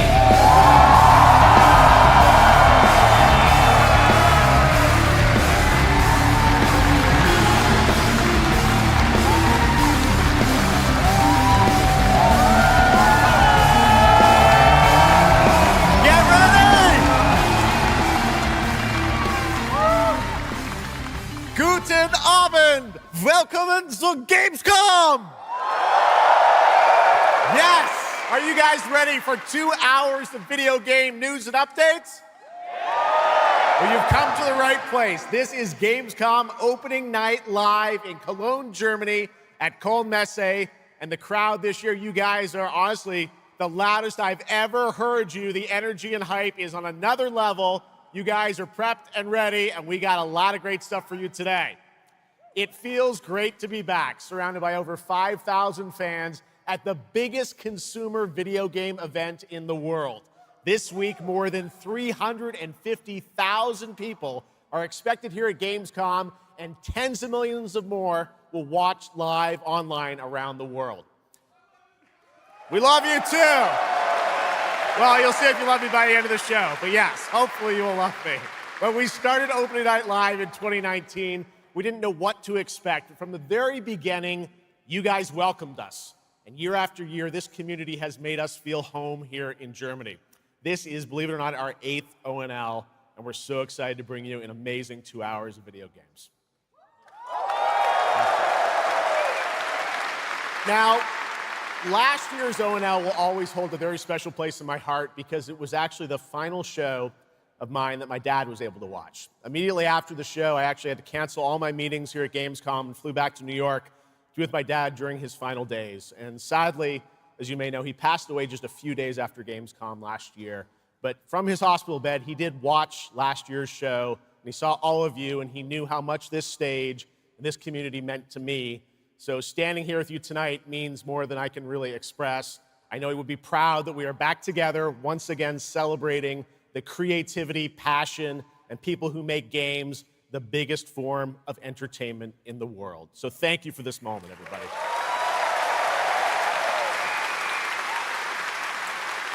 Tonight, I carry my dad's memory with me onto this stage. I am so grateful for all of you for welcoming me back, and Sjokz as well, who will be out here in just a minute. It is no secret that video games and the video game industry is changing and evolving. On one level, that's exciting, but on another, it's kind of scary. It feels like there isn't a week we don't see headlines about layoffs or studio closures. And on top of that, the larger electronic storage and memory crisis means that acquiring game hardware is more expensive than it's ever been. But in spite of all that, developers around the world are pushing forward to build new games. Big teams, small indie teams, and teams all around the world. Tonight, you're going to see projects on stage from teams in places like France, Sweden, the UK, Italy, Canada, China, Japan, Korea, and more. So what can you expect on these screens behind me? Well, how about brand new information on Final Fantasy VII Revelation, introduced by game director Naoki Hamaguchi. Metro 2039 from 4A Games in the Ukraine. Rayman Legends Retold. The Xbox console exclusive Gears of War E-Day. Tides of Annihilation. The first ever in-game footage of Warlock Dungeons & Dragons from Wizards of the Coast. And yes, later in the show, we'll have the world premiere first details and in-game footage of a brand new expansion to 2015's Game of the Year winner, The Witcher 3. It's called Songs of the Past. And we also have a little fun in store for you as well, including the first ever musical performance of the music from Eugenics, the hit indie game about breeding cats earlier this year. So we got a lot of fun ahead, but let's start things off with a new game announcement no one is expecting tonight. From one of the world's most successful developers comes something completely different than its past titles. Please enjoy.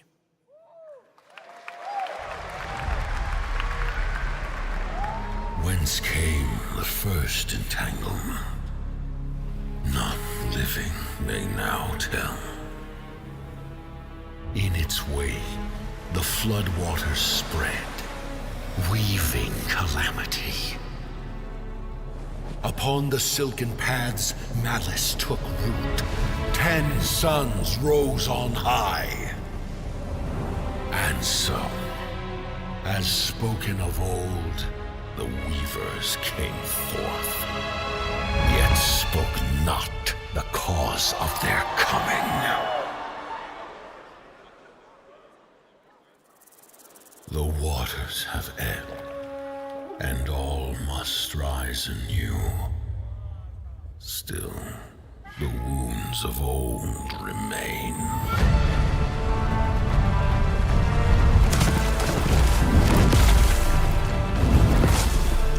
The walls held against the chaos, yet entrapped she won.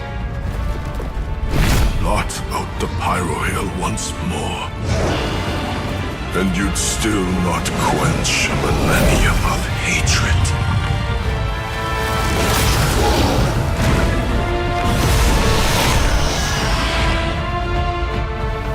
How can a few dying embers ignite the flames of rebellion?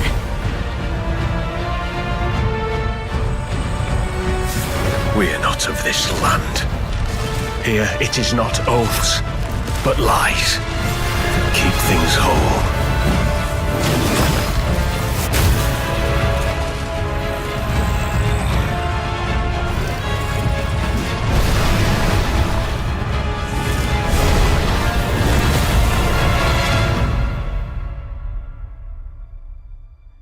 At last, ye did unveil the divine power ye had stolen. Bear the god's wrath and sunder the dread Nodus.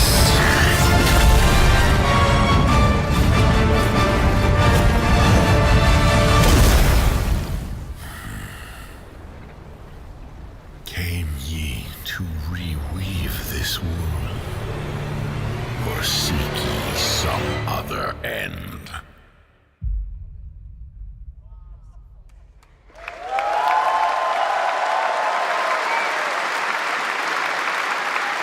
Pretty impressive. That was the announcement of Nodus Fall from Hoyoverse, an original co-op action game in which players take on the role of a weaver and step into a world where divine authority has crumbled and order has collapsed. Players must stand as one to defeat mighty mythic beings using close coordination and sharp tactics. Looks very, very cool, and we're happy to kick off the show with that one. All right, we have a lot more to come. Now I'm very happy to welcome back a legend in the esports world, known for her work on League of Legends and Counter-Strike, and the winner of Best Esports Host at the Game Awards. Tonight, though, she's our co-host for ONL for the 3rd year in a row, and you know what? We couldn't imagine doing this show without her. Gamescom, will you please join me in giving a huge welcome to Sjokz?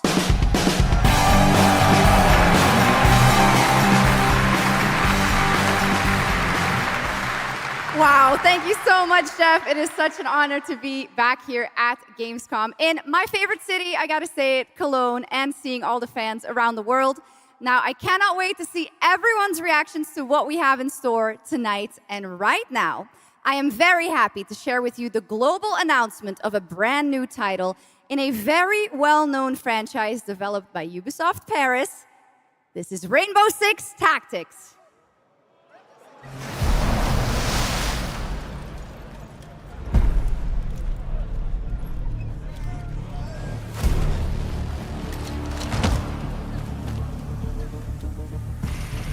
This is it. These tangos are in for a surprise. Take your positions, team. Breaching! 6 on station. Let's show Cares that Rainbow's back. Go, go, go!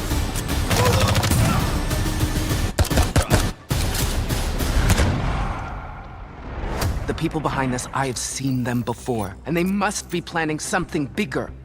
Send me everything you dig up on the agency bombings. There's no time to waste. We've contacted Rainbow's former operators. You just have to choose which ones.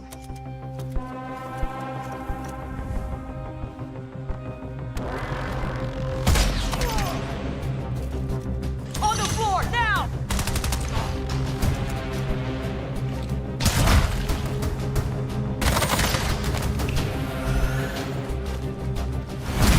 We've got active hostiles all around, team. Move fast and stick to cover. I'm seeing increased activity across all channels. Want us to put out more fires? We'll put out more fires.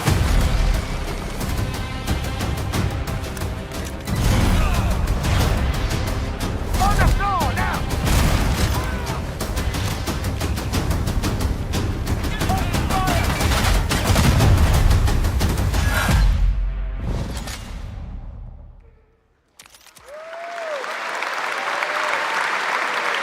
That was Rainbow Six Tactics, a new turn-based tactical single-player game set in the Rainbow Six universe. Now, in Tactics, you'll lead a squad of operators on high-stakes missions around the world, combining careful planning, coordinated breaches, and tactical decision-making in every operation. Choose from a roster of 15 unique operators, each equipped with specialized gadgets, abilities, and progression paths that create new possibilities every time you deploy.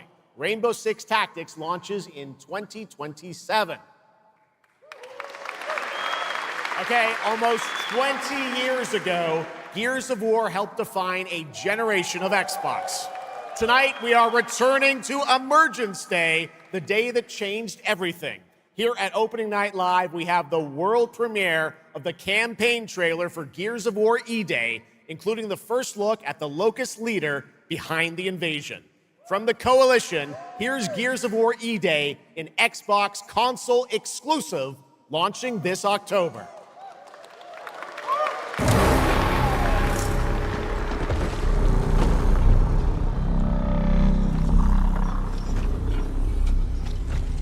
What the fuck are you?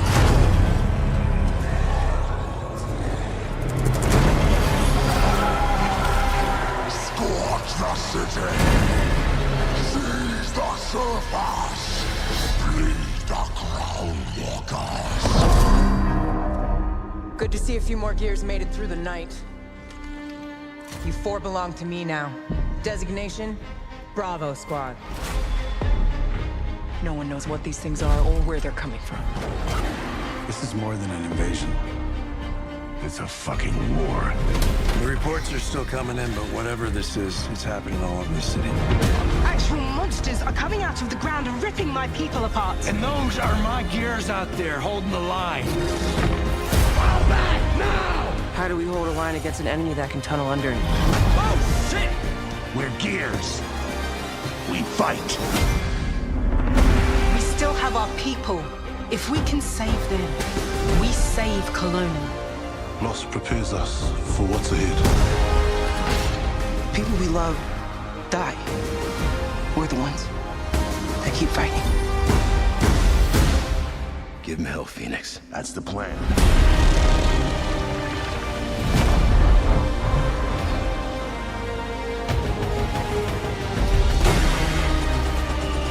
Come and get some, you goddamn grubs! There'll be no support. If you fall, we all do. We do this together, or we die together, yeah?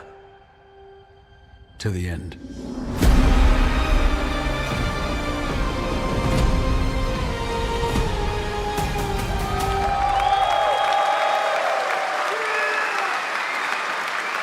Gears of War, October 6th this year. All right, next it's time for Anata, an epic free-to-play open-world RPG game from NetEase coming to PlayStation 5, PC, and mobile platforms. 3 years ago, it was revealed here at Gamescom. With 2 massive cities, you build your profile and social following as a member of the ACD team. Tonight, we've got your first look at the city of Sjongzhou and the types of combat vehicles and mini-games you can expect. And yes, news on the release date as well.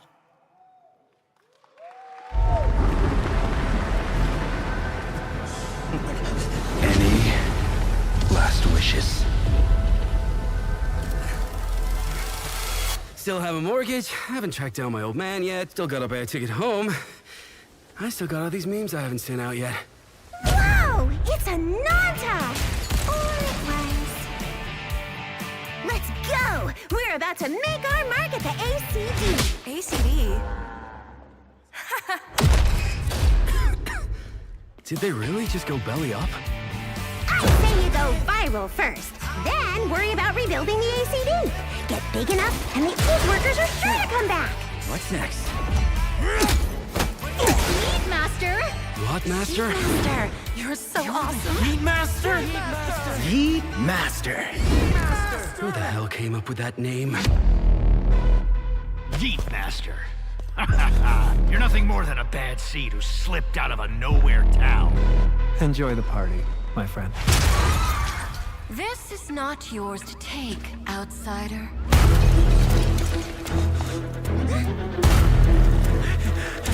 What's going on?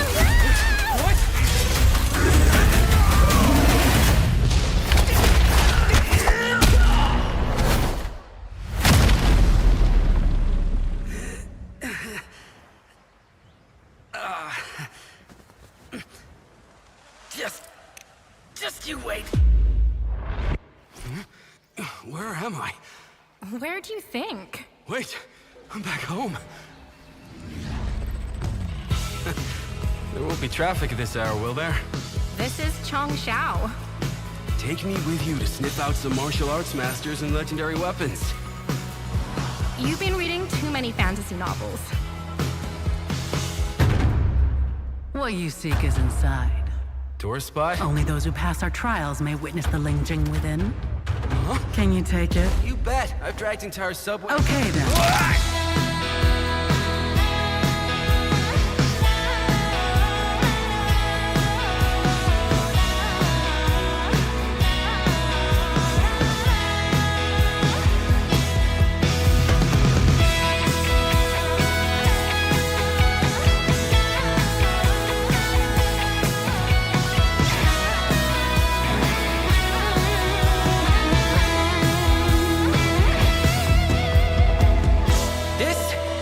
The most expensive view. Wait. Huh? Why is everyone running off? Am I really that annoying?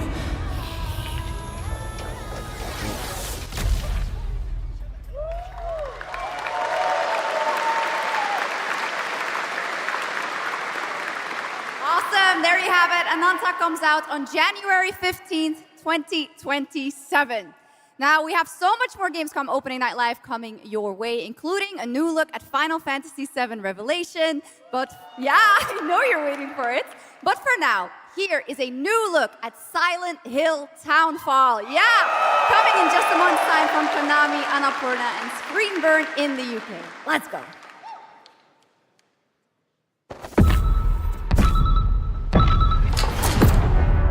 Hey, Simon. Listen, I need you to come back to the town and put some things to rest. What I just saw in that footage, you said we could put things right. That this town would listen to me. But it's the right thing to do here, not just for them, but for the whole town. Then you know what you have to do. But be careful. They're all so angry.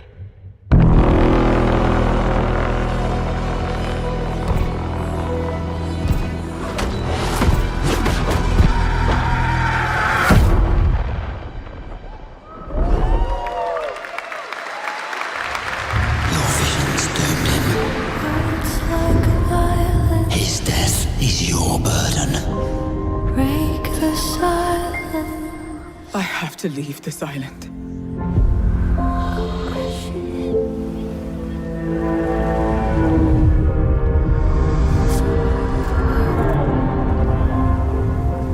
Don't you understand?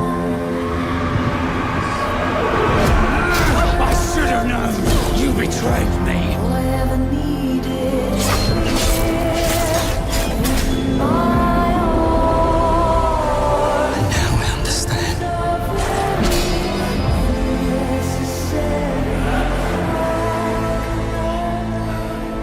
The price we paid. It's more than I ever imagined. I can't do this anymore.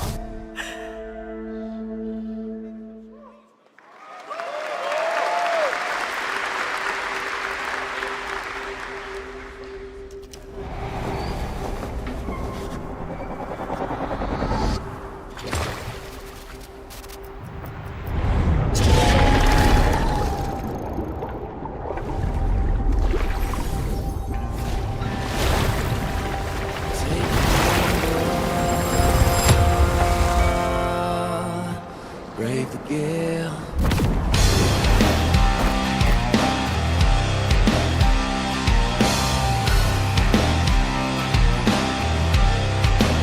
Well, my name is gone, but the waves will drive me on. My luck runs strong, where the wild winds bear me. To choose the gamble of the gale, stumble through the masterful. You gotta sail along it, prepare to win. To choose the gamble of the gale. Our strength failed us. You failed us. If only I was stronger. If only I... You've surmounted countless trials to reach this summit. This time, you will surely break the cycle. You'll struggle, but you'll turn back. Face your foe, because that's the cliff I know. If I do their dirty work for them, I'd better get what I'm owed.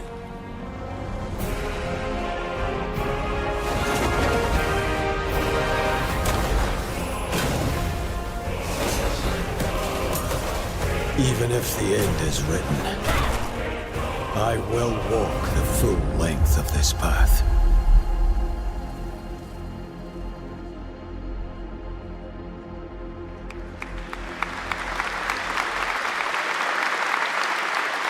That was Crimson Desert, released nearly 6 months ago, and the developers at Pearl Abyss just keep adding more and more content, including new cutscenes and story moments too. All right, next let's step into the world of Tides of Annihilation, the upcoming fantasy action-adventure game by Chinese studio Eclipse Glow Games. Set in modern-day London and mythical Avalon, you play Gwendolyn, the lone survival of an otherworldly invasion who can summon spectral forms of the Knights of the Round Table. Tonight, we've got a brand new trailer which reveals the new voice of Gwendolyn, Angela Sant'Albano, who recently played Grace Ashcroft in Resident Evil Requiem.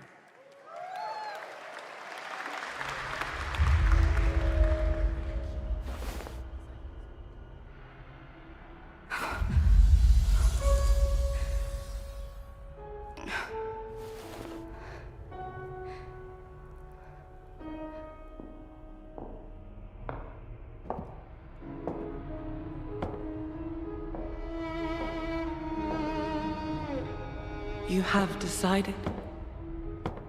Tell me the truth. Is there a way to fix this?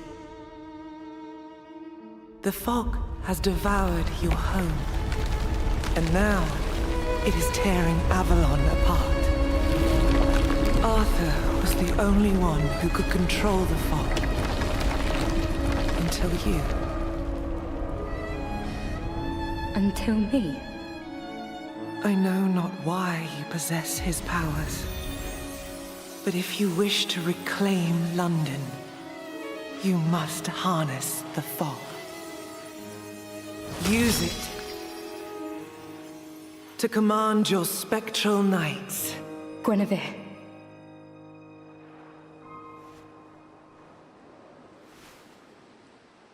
Teach me.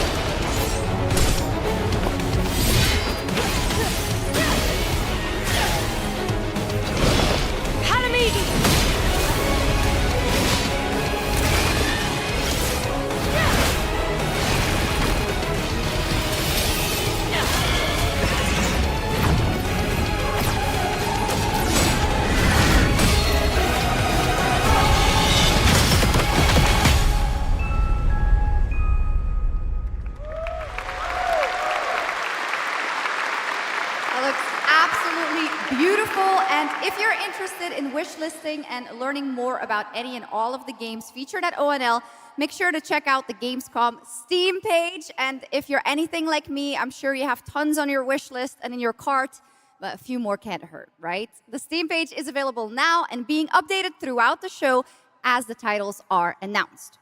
And now to introduce our next game trailer from Turin, Italy, founder and creative director of Unrelated Games, Alessandro Durando.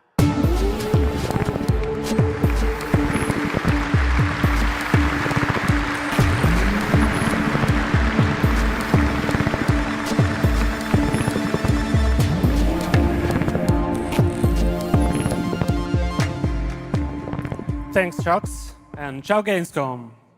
There is a question at the heart of Love Song. What do we leave behind and for whom? Well, you can be sure anyone will ever find it. I didn't have an answer when I started, and I still don't have one. And I genuinely never expect to be here on this stage. So thank you, Geoff and Gamescom, for this incredible opportunity. Just being here already means more than I can put into words. Love Song will take you on a journey through the forgotten echoes of past humanities, where sound is the only language left. You will uncover traces of memory left in stone and sound, building a bridge between what was and what may still come. Here is Love Song.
What a beautiful and artistic game made right here in Europe. Thank you, Alessandro, for joining us. One of my favorite moments from last year's TGAs was the announcement of Mega Man's long-awaited return with Mega Man Dual Override from Capcom. Tonight, we've got an exclusive glimpse of new gameplay, along with the introduction of a new character who plans to foil Mega Man's plan to save the world. Take a look.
Little something extra. All right, now let's talk about another legendary gaming hero, one without limbs, Rayman, who's celebrating his 30th anniversary this year. Rayman Legends Retold builds on the charm of the original 2013 game, now brought to life with stunning 3D visuals, new story content, and an all-new sixth realm to explore, plus fully voiced cinematics. Players join Rayman and friends on a new adventure to restore peace to the Glade of Realms. There are 4 all-new musical stages, like MC Hammer's You Can't Touch This, and tonight we have your first look and listen to another musical stage.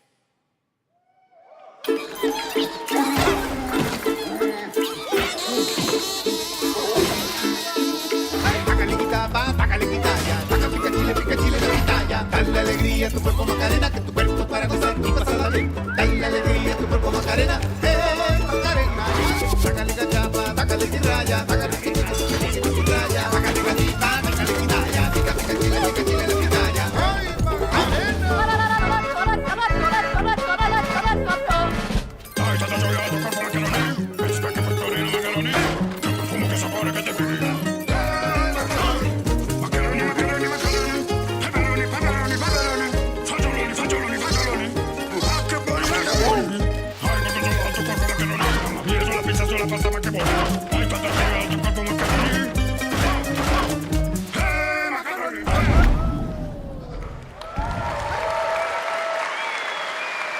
October 1st, Rayman will be at the Ubisoft booth this week here at Gamescom, and that's what makes this show so great, is that many of tonight's games will be playable to fans who are joining us live in person here in Germany all weekend long.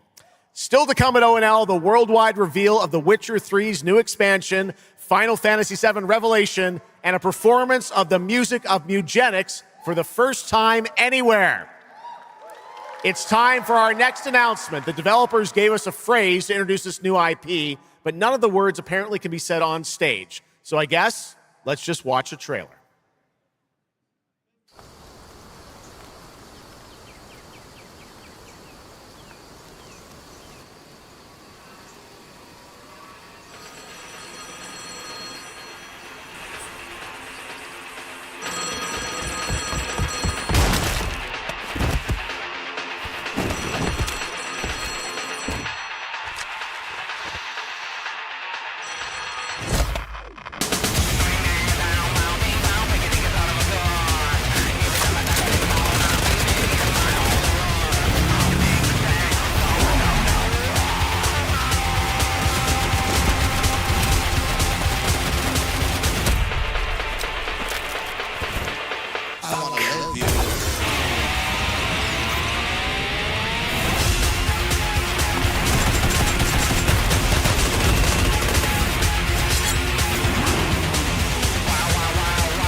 Explore breathtaking, strange worlds. Make a friend who'd work for you.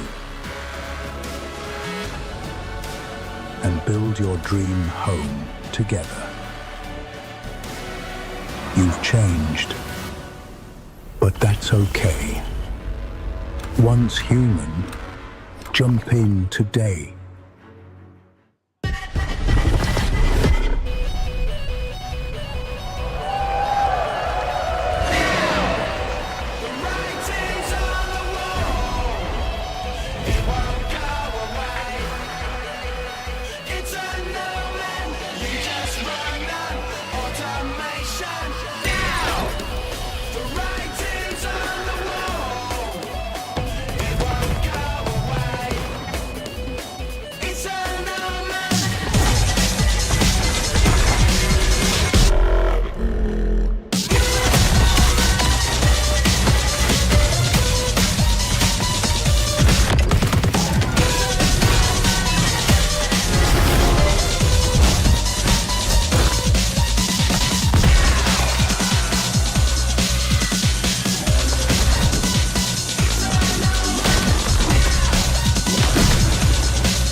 There's a grain of truth to old legends.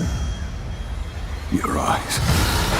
A brachia, 7 feet tall, fangs long as snakes.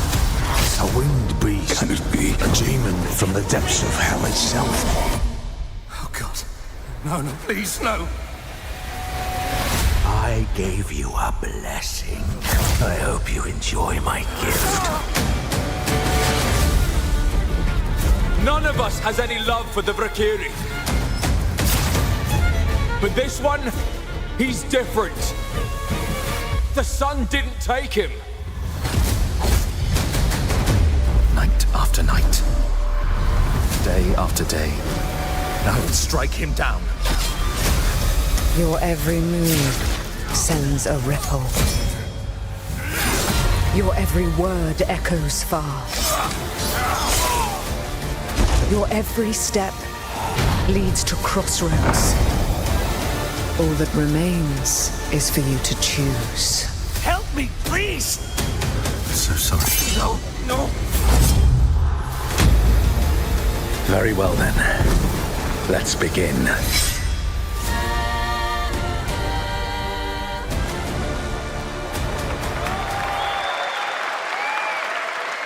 Welcome back, everybody, to Gamescom opening night live. Now, I'm a huge Game of Thrones fan, so I'm very happy to share this world premiere of this next game with you.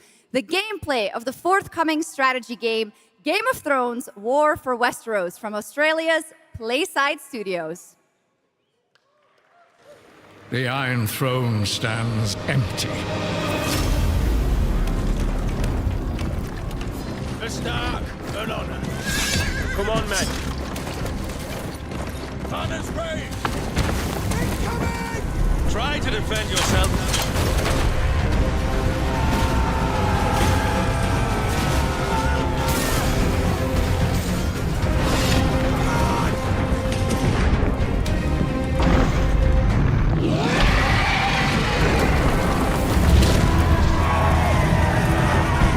The fate of Westeros Stand with me! is yours to decide.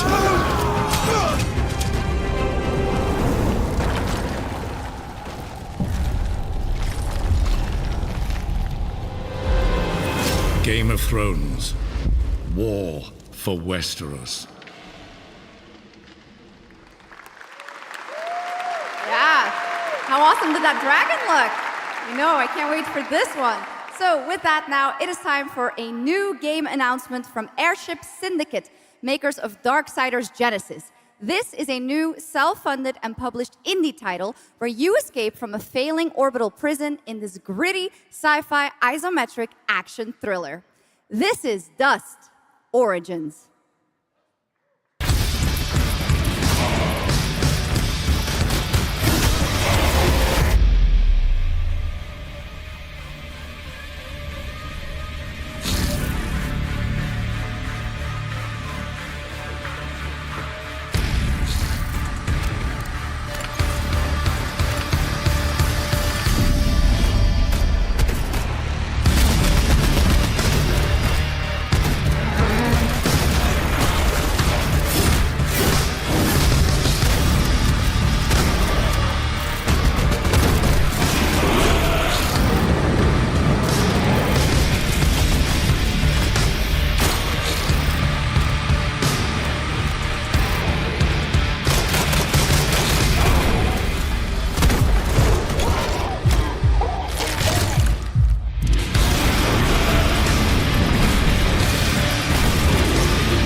A new age begins, but the old shadows.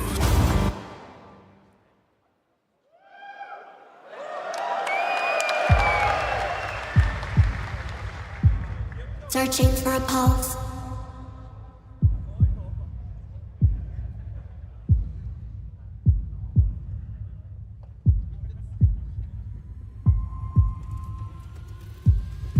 Initializing reality. Loading a 233,000 square meter grid. Activating 1,600 exhibitors. Unlocking more than 1,000 worlds. Global data streams active. Challenging community energy worldwide. Breaking the barrier between screen and reality. Heartbeat restored. Synchronization complete. You are no longer playing. You are logged in.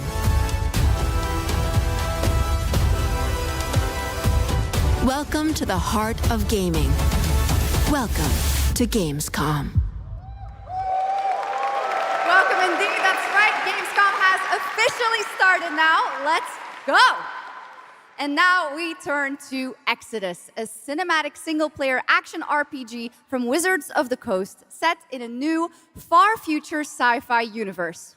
In Exodus, you rise from salvager to traveler, discover new worlds ravaged by the effects of time, and search for the key to humanity's survival across the most dangerous reaches of space. Along the way, you assemble a crew of sharp-edged specialists, soldiers, smugglers, mercs, scholars, and awakened animals whose skills and chemistry shape every fight and decision. Tonight, it's time to get a deeper look at Salt, an awakened octopus and mercenary who joins your team. Get a glimpse into who she is, where she comes from, and why she's along for the adventure. Let's protect artifacts!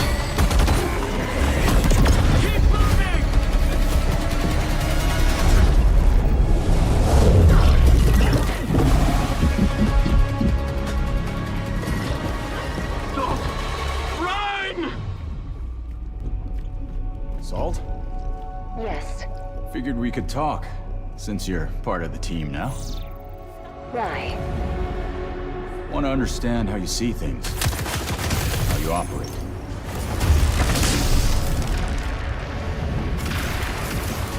I hunt.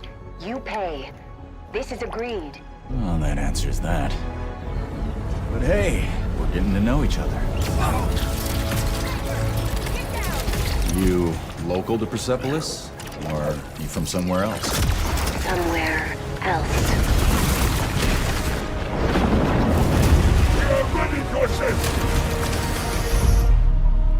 Salt. You have a most impressive reputation. We were surprised to hear that you accepted a permanent position with the human team. You fear me, envy hate. I'm responsible for this world, and you put it in danger for your own selfish reasons. I will join, but I will be paid after, even if Leiden is in danger. You've been away for a long time. From your planet? From your people? I miss ocean, safety, home. Run, human!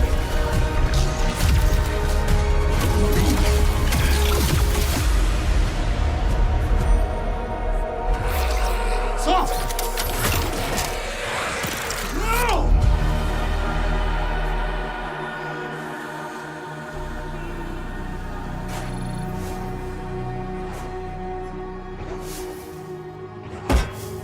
Time is our great enemy.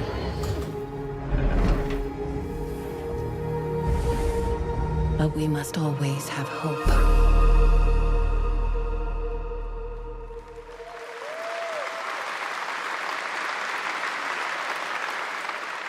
There we have it, the long-awaited release date for Exodus. It is coming in April, as you saw, of 2027. Now to give us an exclusive extended first look at the gameplay for the upcoming Warlock Dungeons & Dragons from Wizards of the Coast and Invoke in Montreal, Canada, please welcome the TGA award-winning star of Resident Evil Village, the incredible Maggie Robertson.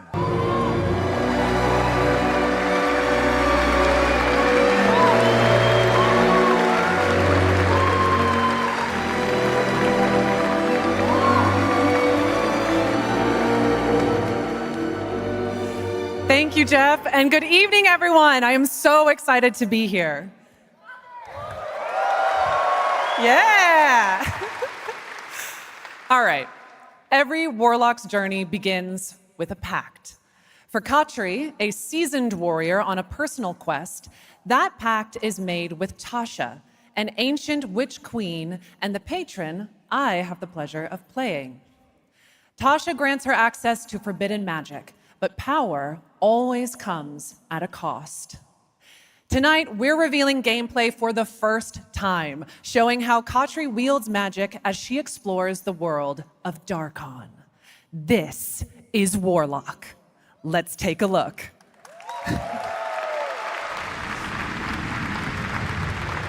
Have your deepest desires come true? Not the one that matters. Can you not do more?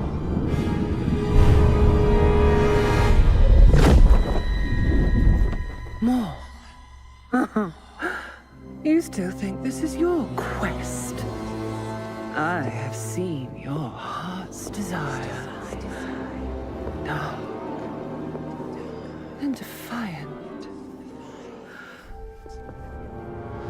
And mine.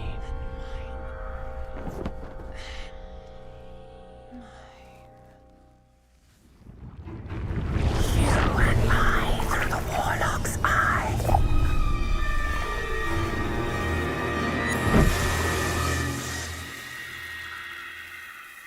Raw magic serves us both.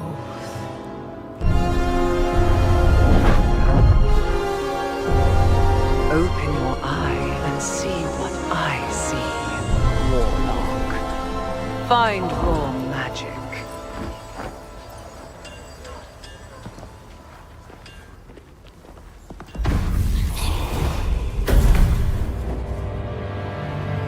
What exactly is your interest here? Or is it your patron's interest that guides us? My curiosity is my own.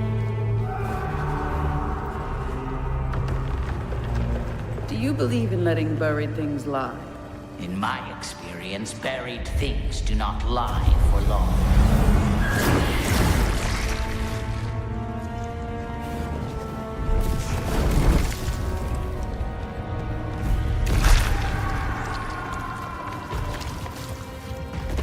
We are getting closer. Yes. Closer to what?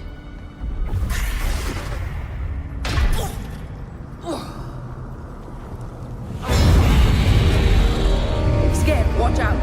I see it.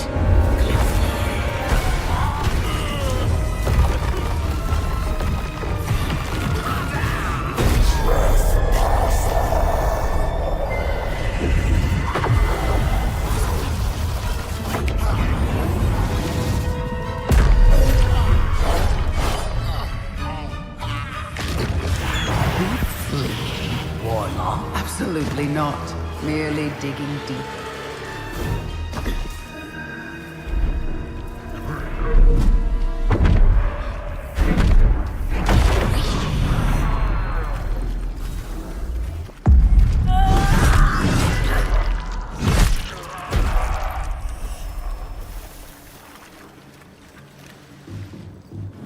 You're getting closer, Warlock.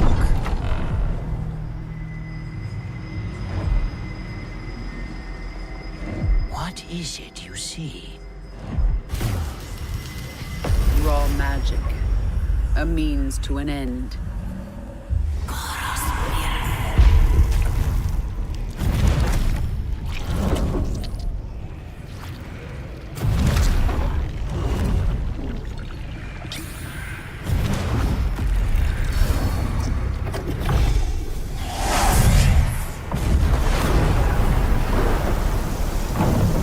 Call for rain.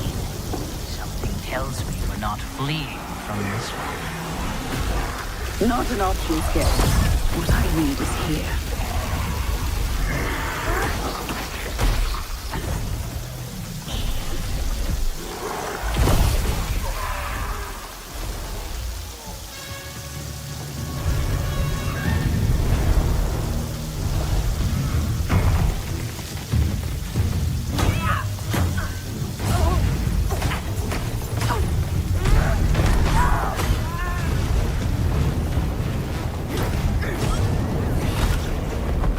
And I thought the death kiss was trouble.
That was absolutely amazing. Wow. And now it is time for the announcement of a brand new game inspired by 1001 Arabian Nights, with flying carpets, colossal bosses, and more.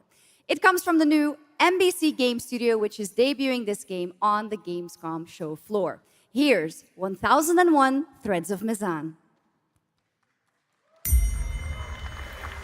Come close, and I will tell you a tale of two worlds at war.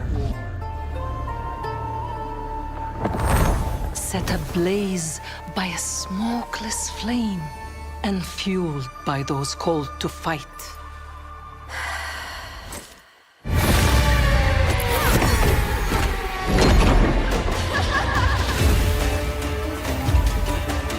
Whispers on the desert wind come from those who are unseen.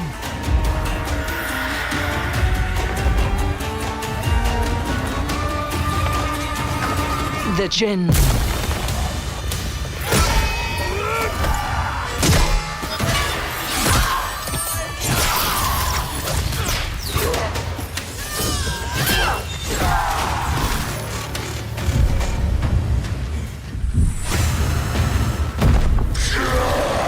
Once the children of Earth and the Jinn flourished, united, until betrayal split their worlds apart.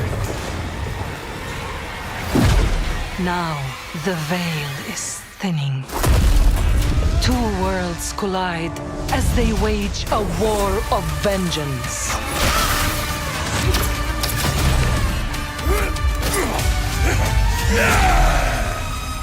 Yet, many stories remain untold. To avoid destruction, we have but one hope. So listen, heed my words. This story begins with you.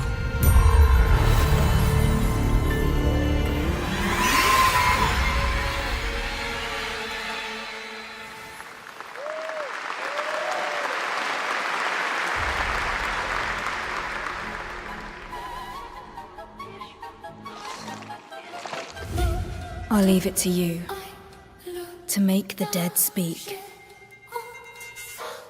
Nothing and no one will keep me from the truth. Not even the purists.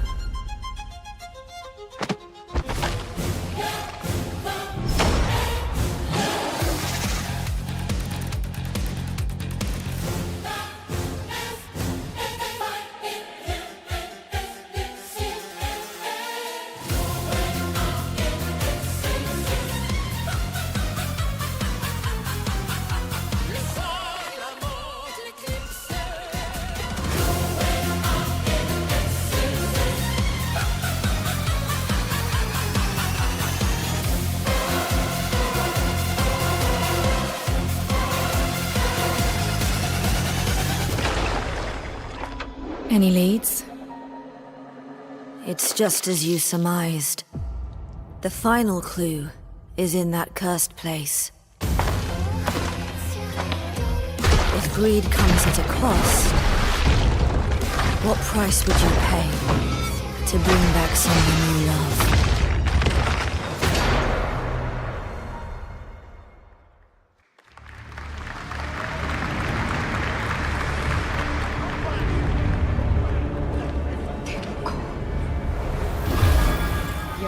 monster.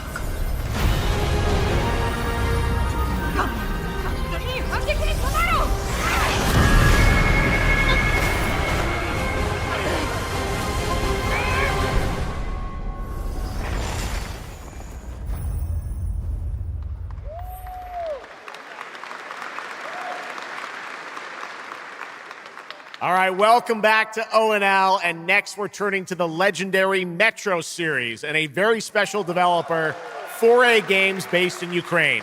Game developers have to build games in all sorts of conditions, but for 4A, the development of 2039 has truly been a challenge to build art in the midst of a real war. To tell us more about their incredible story and journey of perseverance to create Metro 2039, please join me in welcoming to the ONL stage John Block and Pavel Umer from 4A Games.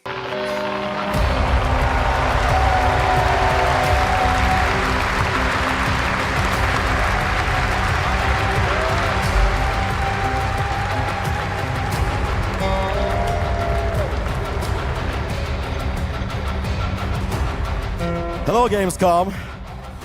Wow, so many cool announcements already, and we are really proud to be a part of it. Thank you so much. I'm John Block, executive producer for Metro 2039. And I'm Pavel Ulmer, co-creative director and audio lead. Tonight, we are revealing our brand new gameplay trailer for Metro 2039, the next chapter set in the Metro universe we have been exploring for nearly 2 decades. Metro has always been a story about preventing war, but now that war is at our doorstep, we have built a story about its consequences and what it takes to survive. The cost of silence, the horror of tyranny, and the price of freedom. Of course, as always, there's monsters, tunnels, devastated ruins. But Metro to us is about people, what they protect, what they sacrifice, and what remains of them when the world takes almost everything away. Creating a game this dark requires a lot of passion, discipline, and a development team that has had to become accustomed to working without peace or regularity. There's enormous care for this universe and the people who believe in it. A key part of this is our own in-house 4A engine, built to fully realize the oppressive world you're about to step into. We built this game for those who have traveled through Metro before, and for those who are about to enter it for the first time. There's a lot to explore. Your support and love for this world has stayed with us through every stage of development, which was pretty rough, trust me. We cannot wait to share more tonight. And if you're lucky enough to be here at Gamescom, you can go hands-on with Metro 2039 at our booth and take a closer look on a fully wearable replica Spartan helmet that will be included in our collector's edition. Thank you.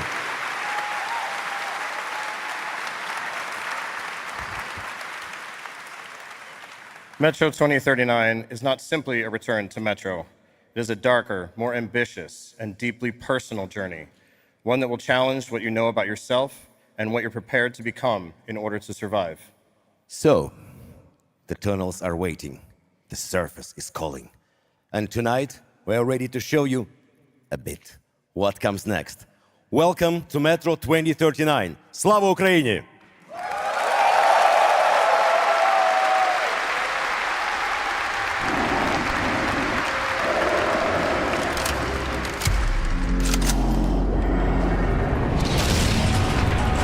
What brought you here? I'm looking for someone. I need information. Then you've come to the wrong place. The Novorite spread across the station like a damn plague. So this is Hunter's bright future.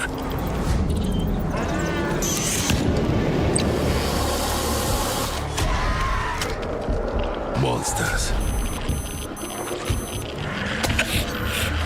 And radiation. That's all that's left up there.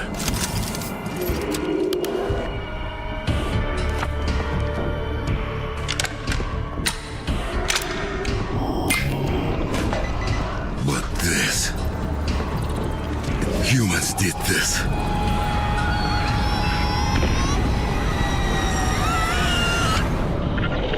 This is Hunter, the leader of the Novorite. The enemy must be destroyed. The Spartans were wolves in helmets. But I'm something worse. The enemy must be destroyed. Destroyed. The enemy must be destroyed.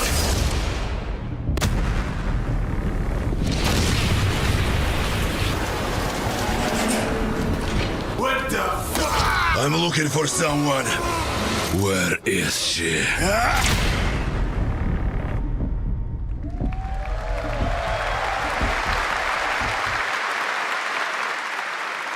Metro 2039 looks great. Hats off to the team at 4A Games. Okay, now for something completely different. He's performed at the Game Awards and was on stage with us at Summer Game Fest, but now it's time for this person's first appearance on ONL. Hey! Stop!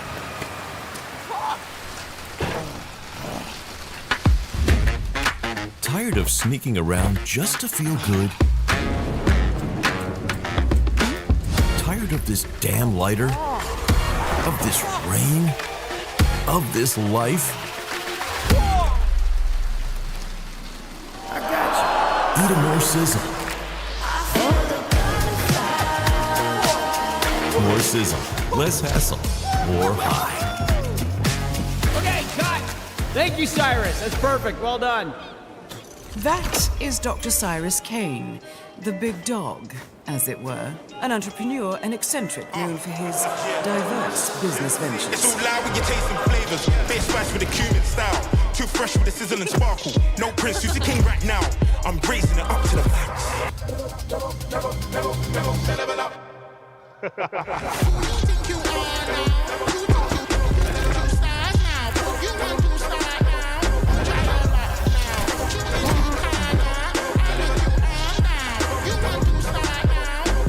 I hope you're feeling hungry, 47.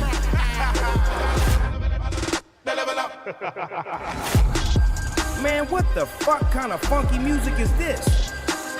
These internet-ass DJs.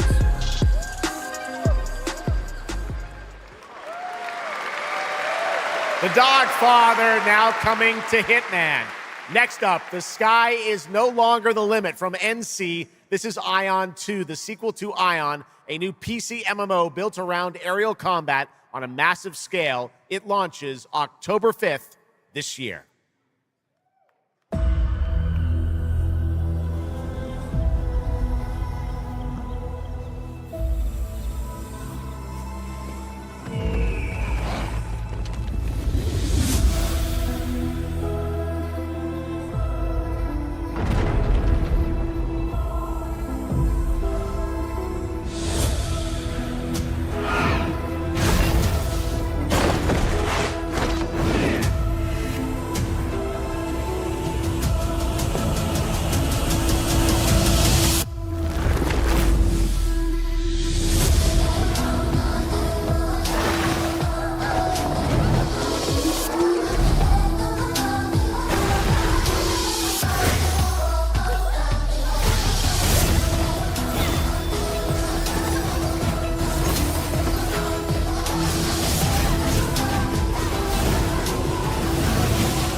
You have no idea how beautiful America was. I believed in her promise, dreamt her dream, watched her fall.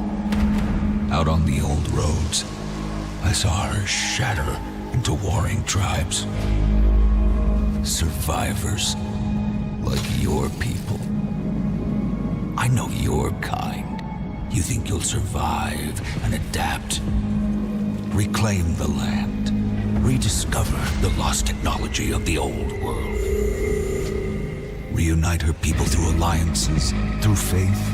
But when words fail, might becomes the law.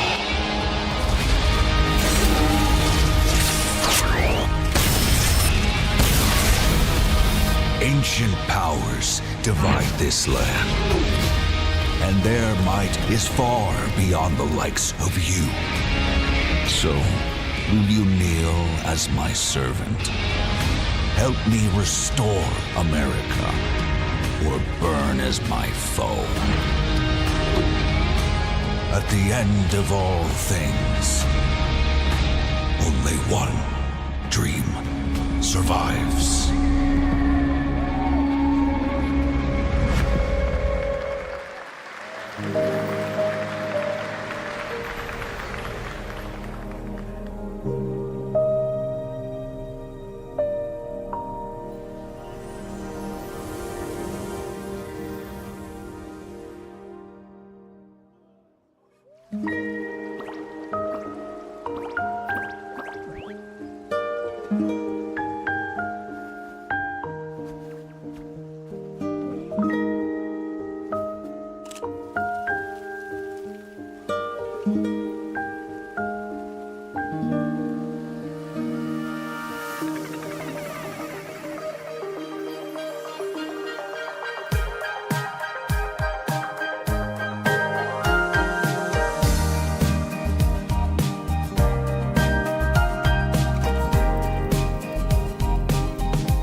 That was Petit Planet, a cozy galactic life simulation game from HoYoverse.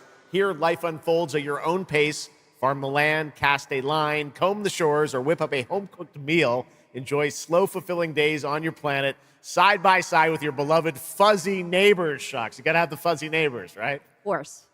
Players can pre-register now on the game's official website, plus the final beta test will be coming soon. Awesome. Yes. But now, we are very excited to have a special musical performance at ONL. Earlier this year, Edmund McMillan and Tyler Glale's cat breed simulation game, Mutagenics, got rave reviews for its gameplay and dark comedy style, and yes, its music. Yes. And tonight, we've got the first ever live performance. Please welcome Matthias Bossi, Carla Kilstead, and Jeff Perlman from Ridiculon performing Guillotina. Yes. Meine Damen und Herren, während dieser Live-Übertragung kamen keine echten Katzen zu Schaden. Say you'll be mine, we'll be divine. My paws were made for you, my claws, I'll see what they can do. This kitty wants her cream. This pussy, oh, she has a little dream. Come, let me play. Don't run away. I'll have my way with you, and when I'm done, you'll say I slay. I'm coming for you tonight.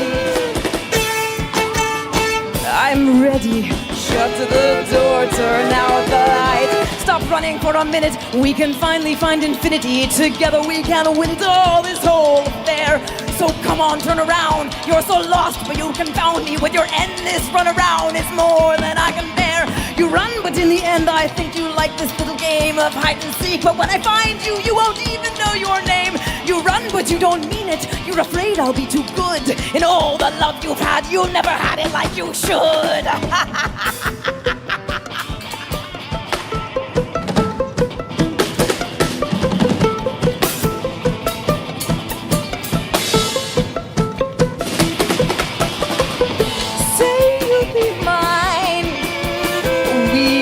Divine. My claws were made for you. My claws all see what they can do. This kitty wants her cream. This pussy, oh, she has a little dream. Come run away. Come let me play. I'll have my way with you, and when I'm done, you'll say I slay. I am coming for you tonight. I'm ready. Shut the door, turn out the light. Lie down upon my table, don't get up. You won't be able. Deep tissue is not the issue, it's the needles I adore. Acupuncture at its best, you'll be defunct. You need a rest, an addict. I assure you, you'll be back for more. You run, but in your heart, you know it's destiny. I'll win. You're slowing down, you're losing steam. I'll notify your last. Can you run, but I run faster, and there's nothing you can do. 'Cause everywhere you turn up, you know who.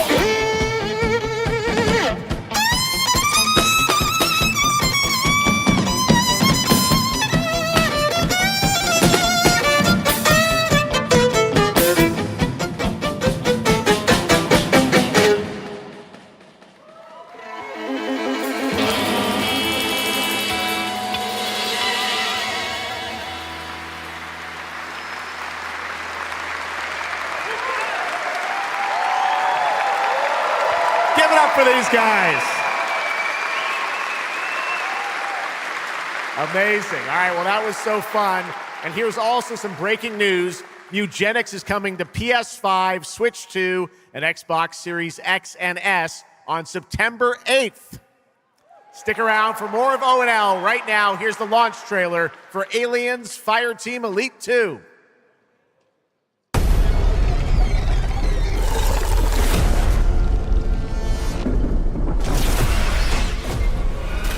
Shit, we got Xenos!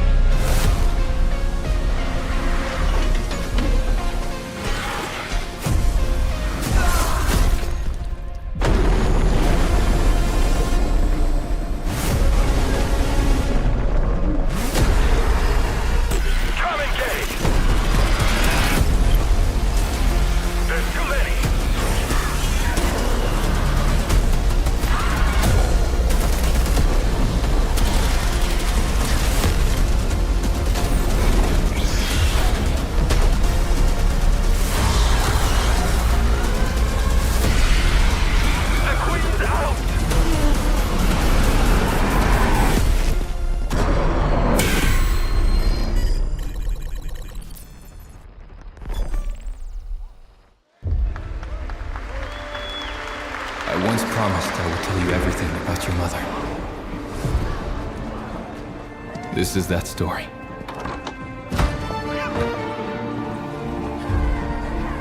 She wanted to protect you from all the evils of this world, even if it meant losing herself.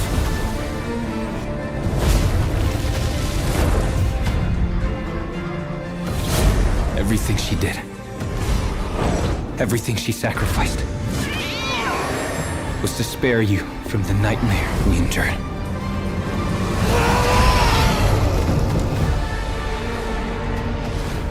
A force emanated from her, like nothing I'd seen before.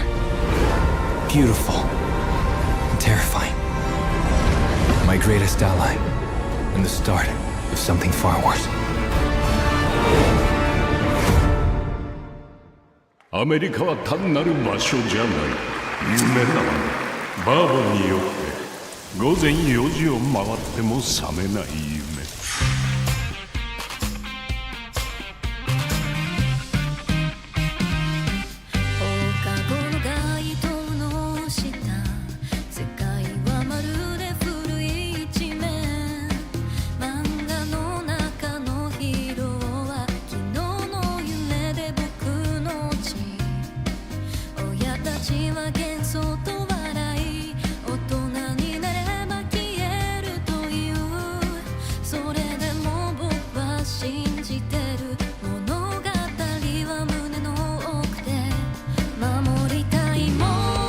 数十年しか生きていない小アッパどもがアニメが幼稚だと。今日はじいさんが家にいて明日はいない。この国は一体どうなることか。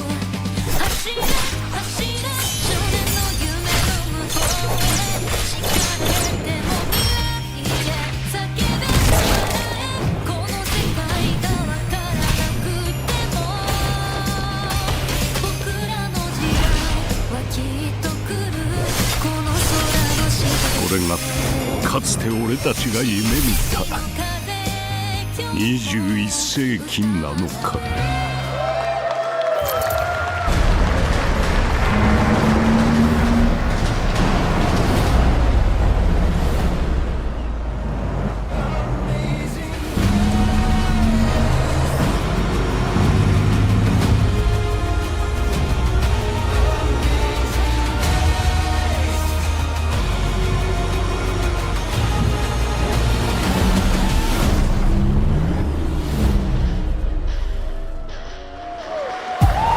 Welcome to the biggest gaming playground in the world, where 500,000 people come together to play, connect, and celebrate across Cologne.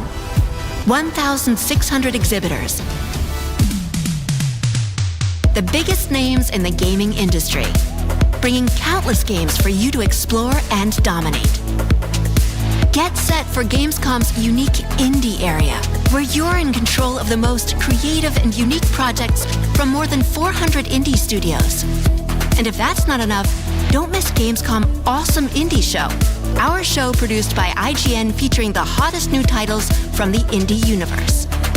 Or become the hero yourself and step into the Gamescom cosplay contest, bringing cosplayers and fans together from around the globe for an unforgettable community experience.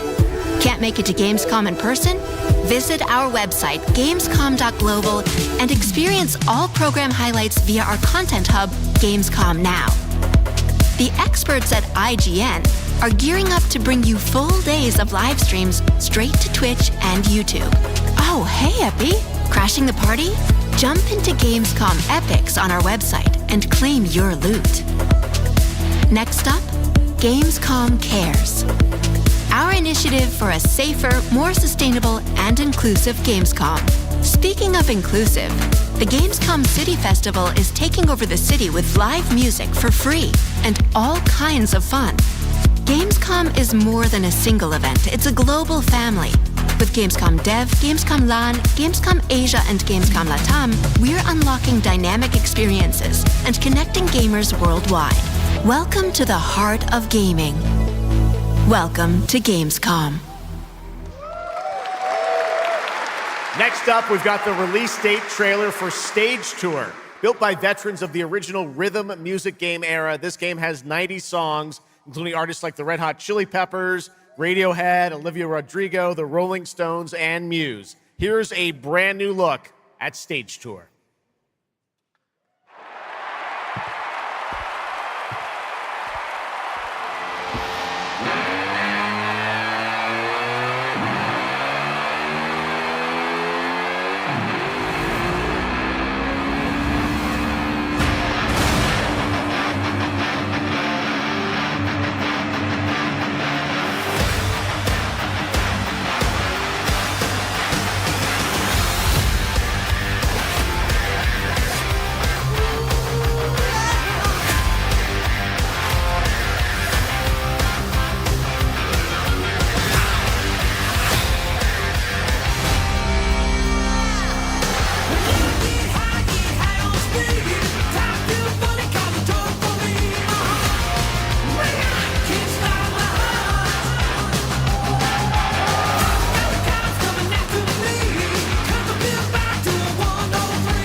Let's go! I always wanted to be a rock star.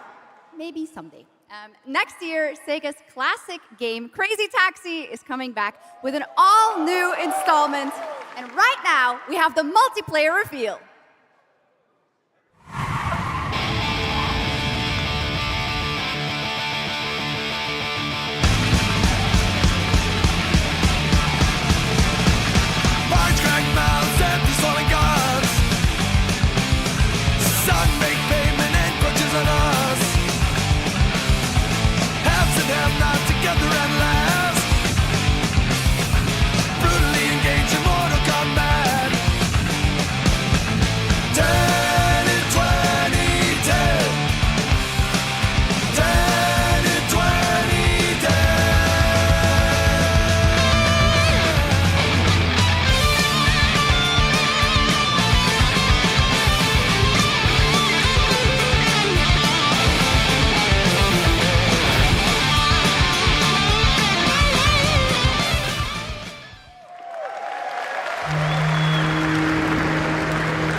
Xenia continue to wage war against the human race.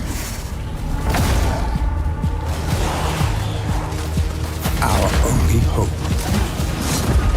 the Order of the Turok. Mystical guardians armed with enhanced abilities. The war has moved to the Lost Lands, a site of ancient ruins and creeping danger.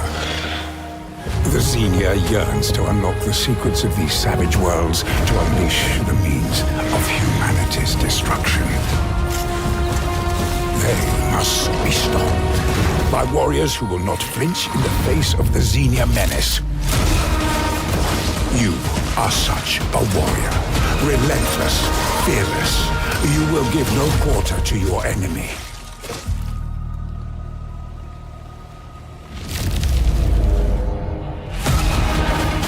No stopping, no surrender, no limit to your abilities. The Lost Lands beckon you.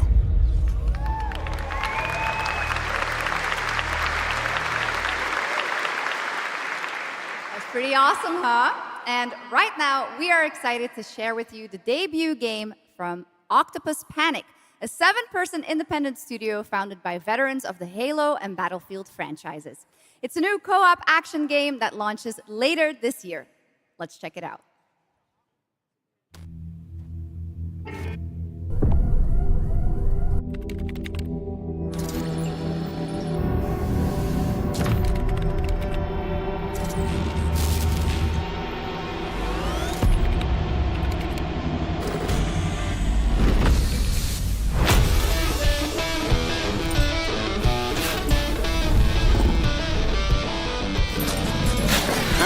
right, Grabhounds, welcome to the other side of the galaxy. Welcome to your first shift. All right, let's get this done. Remember, every resource gets us one step closer to home. New research options just opened up. Some might even help.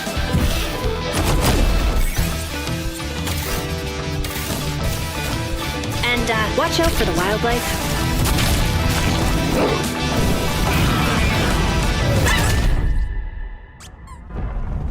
Try not to die. Let's go!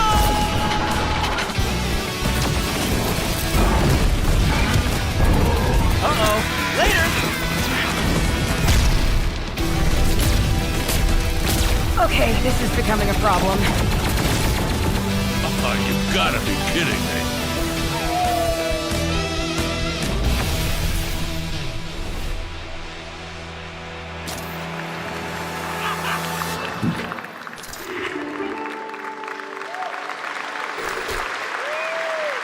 Woof! Did I just bark at ONL? Yes, I did. That looks awesome! And this next title we're about to see comes from a studio known for creating world-class city building and management games. With this one, they're bringing that expertise and passion into an entirely new setting, inviting players to build a city where everything just clicks.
Line of work, into the places no one else touches, and into the future of dirty work done right. This is the job. The first and only crew built to punch into the hottest zones, take on the toughest jobs, and stay longer when the work isn't done.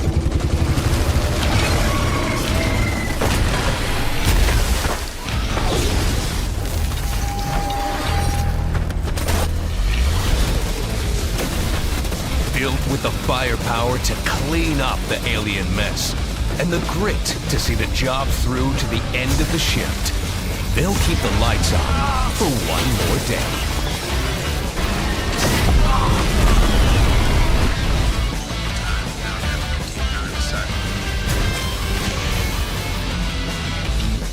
The toughest crew on the contract. The last ones to leave the work site. The only crew that gets paid for doing what others won't. This is Exterminats. Punch in, clean up, get paid.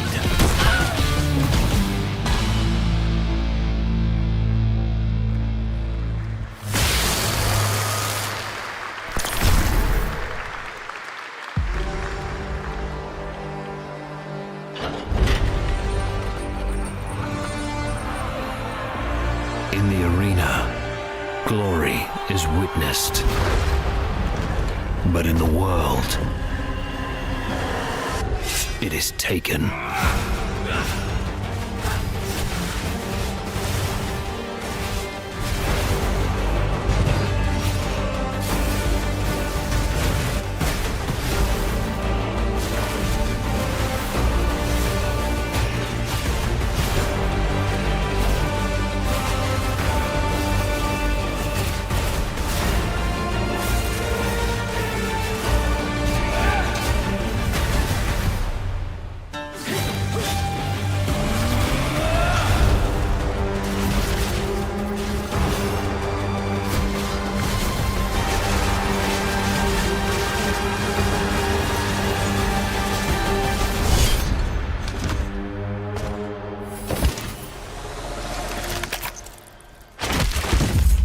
I will take what I'm owed.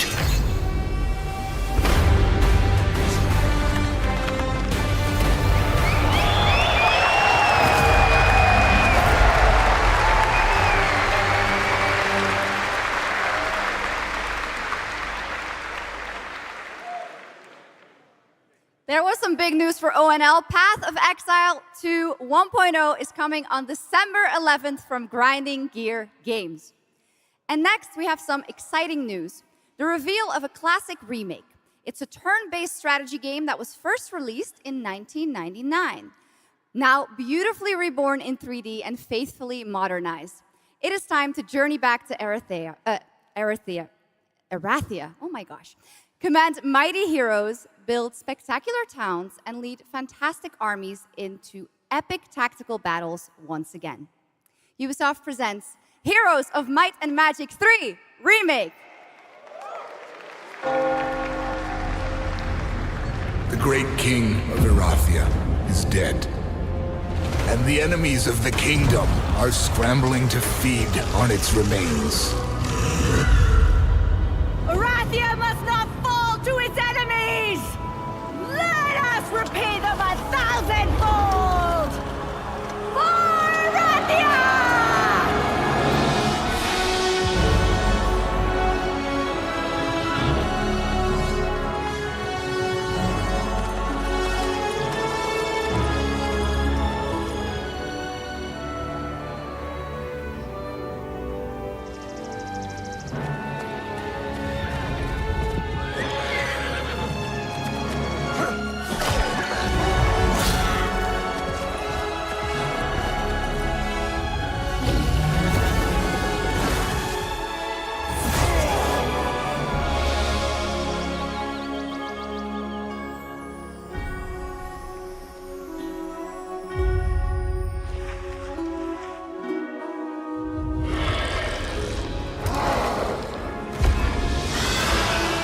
The realm strains under a gathering storm. Heroes will rise.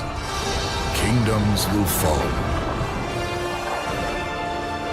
Erathia cannot escape its fate.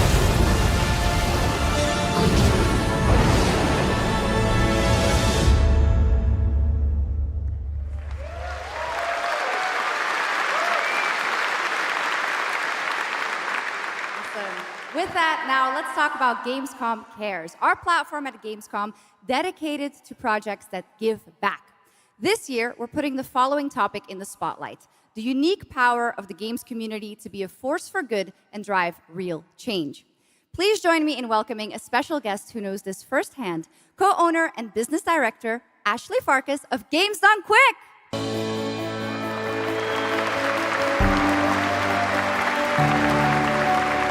Hello, Ashley. Welcome to Gamescom ONL. So, tell us about Games Done Quick.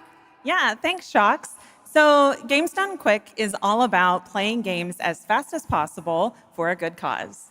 At every event, we bring together speedrunners from all around the world to showcase incredible runs and raise millions for charity. We are thrilled to bring our live event to Europe for the first time right here at Gamescom. Every donation and sponsorship from the community and our partners goes directly to Gaming for Democracy, an initiative that supports social engagement and democratic values through gaming culture. That's incredible. And since 2010, Games Done Quick has raised over $60 million for charity, right? Absolutely amazing. What a great example of how gaming can give back. Ashley, why do you think it is that the gaming community has such a special power to be a force for good and drive change? So I think games create a space where people show up as their authentic selves, and they connect with others who share those same passions. That sense of community and shared purpose is the foundation for everything. This empowers the community and helps players advocate for great projects like supporting democratic values, healthcare, and global humanitarian aid. I can't agree with you more, but how can this special power be used even more in the future so that we feel empowered to speak up for what's right? Yeah, we believe that the gaming community should recognize just how powerful it already is. Organizations like the United Nations already do, and as organizers, it's our responsibility to create meaningful opportunities through community fundraising, local events, or creator collaborations. We're always looking for new ways to connect gaming with causes that matter, and our goal is turning our passion into change that lasts beyond the games we play. That's a great point. And of course, I have to ask, are there any more examples right here at Gamescom? Absolutely. There are so many for everyone to see and participate in this week, from charity streams like Loot for the World to life-saving initiatives and the Gamescom Forest, just to name a few. Gamescom is bringing gaming communities together to create a real-world difference. You're so right, Ashley. There's also Greenpeace, Life Lolly, Deutsche Stammzellspenderdatei, and Médecins Sans Frontières joining this community to be a force for good. Thank you so much for joining us, Ashley. I hope you have an amazing event right here at Gamescom. And of course, go check out all these great initiatives happening here at Gamescom Cares on our website. Awesome. Thank you, Sjokz and Ashley. Last year at TGA, I was very excited to debut the new title from Uppsala, Sweden-based Neon Giant. From the small team behind The Ascent, No Law is an immersive open-world FPS RPG set in the cyber grunge city of Port Desire. And tonight, it's finally time to give you a new look at the game.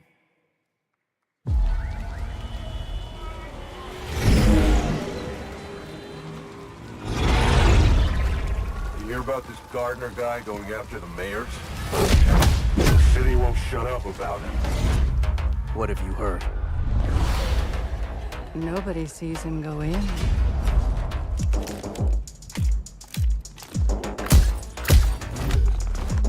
Nobody sees him come out. Good with his hands. Light on his feet. Dynamite with vacuum cleaners.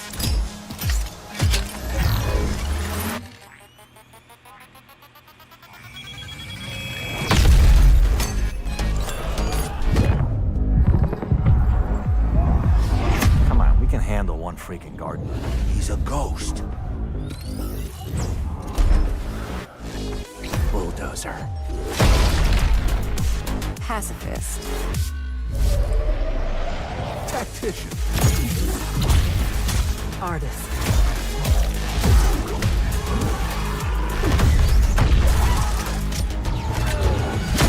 A lot of stories about how you operate, Gardener. Are they all true?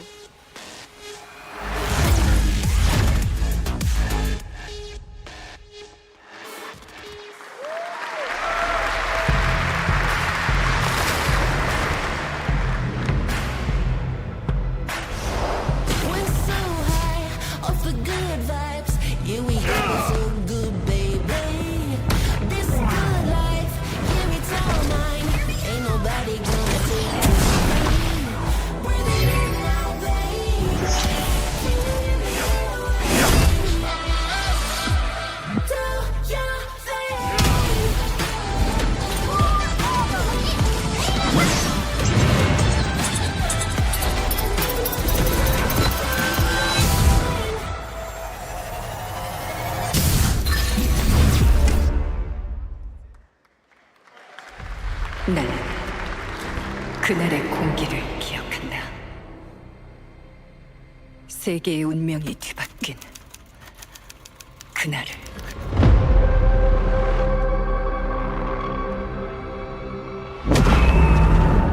시공간을 찍고 나타난 미지의 함선이 하늘을 덮자 전 세계가 숨을 멈췄다. 시간을 건너온 3명의 사도들은 다가올 절망의 미래를 경고했고 그들이 건네준 인류의 희망은 거대 기업 아니마 그룹의 탐욕에 의해 변질되고 말았다.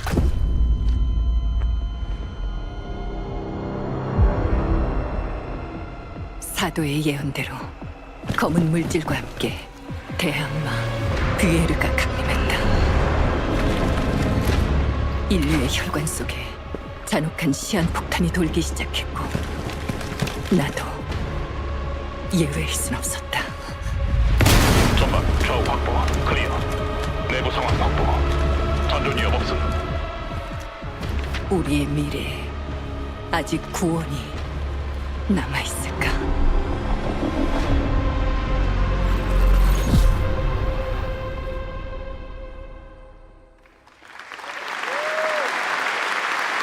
Last year at TGA, we revealed Ontos from Frictional Games in Malmö, Sweden, the spiritual successor to Soma. The game stars the incredible Stellan Skarsgård, and now we've got your first look at gameplay as the protagonist comes across a horrific experiment where a body's consciousness has been transferred to a server of rats. It's one of the many experiments in the game, narrative puzzles where your moral choices affect the outcomes of the mission, as well as the rest of the narrative. When I was 5 years old, I was very sick. But somehow, my dad did the impossible.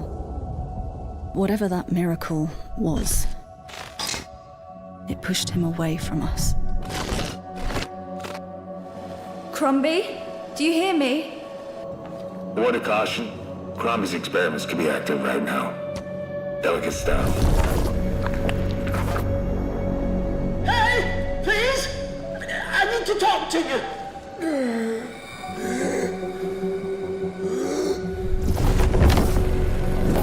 That's it. My savior.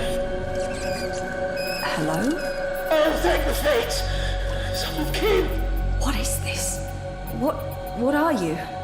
There are some notes on the whiteboard to guide you to it.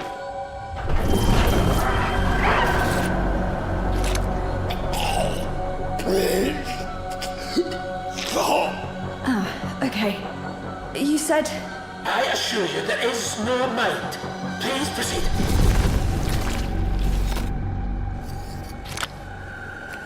No! No!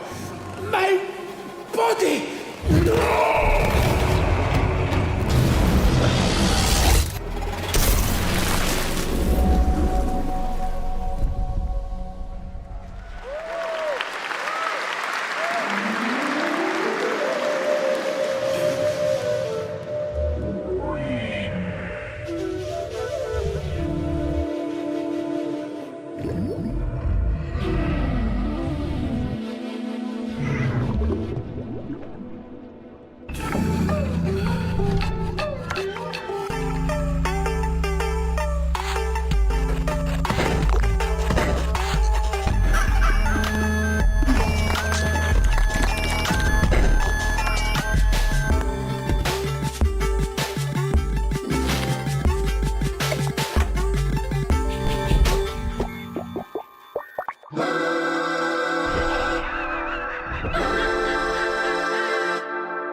What a wild trailer from Daniel Mullins up in Vancouver, Canada, creator of Inscription. That was Pony Island 2, Panda Circus, described as a voyage through time, myth, divinity, and video games.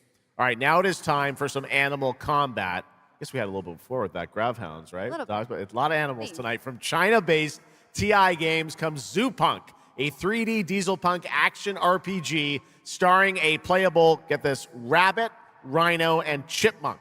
Wow.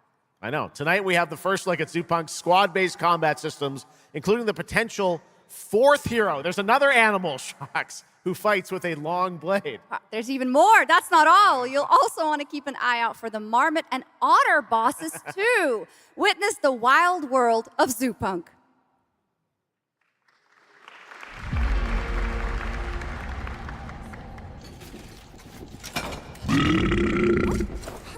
Ready? Let's go save the world. No. I'm gonna smash this rotten world into pieces.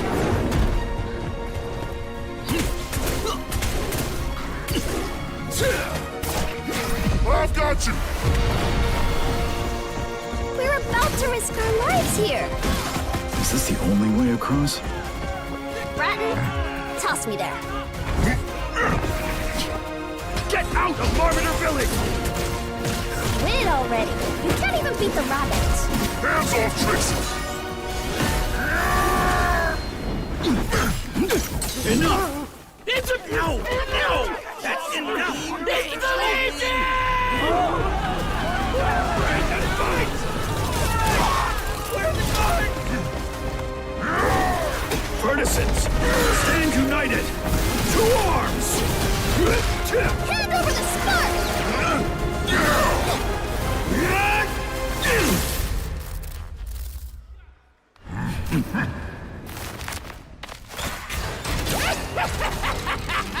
Come and get me! This, the hope of the world?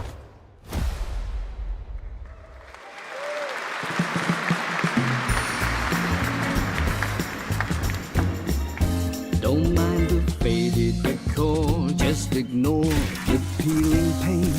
This place was full of glamour, but it's faded away. Might be a little fixer-upper, but it's no less quaint. Pull back the paper and you'll hear what these walls have to say. Bound by chains of family legacy, wrapped around your neck, making it hard to breathe. But he can ease your burdens, he can be your friend. Just take his right hand, he'll make you understand. Whisper and poison truth while he assures you there are no ghosts at the Grand. There are no ghosts at the Grand. That was a new look at There Are No Ghosts at the Grand, a musical horror renovation game from Bristol, England-based Friday Sunday. We have some big reveals still to come, but first the announcement of a new game set in a vibrant world with amazing creatures. This is Roko Kingdom, a new open-world multiplayer creature collecting RPG.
얼마나 오래 홀로 떠돌았던가. 아무리 신을 불러도 그들은 끝내 답하지 않았지. 이제 이 윤회를 내 손으로 무너뜨리리라.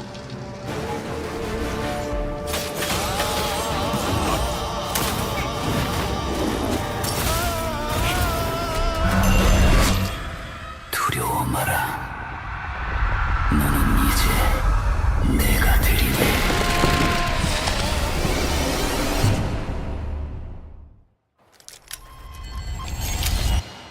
Handshake, heart race, blue glow.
Okay, now I'm happy to welcome to the O&L stage a man who closed out Summer Game Fest with an epic reveal. Please join me in welcoming to the stage my good friend, the Final Fantasy VII Remake Series Director, Naoki Hamaguchi.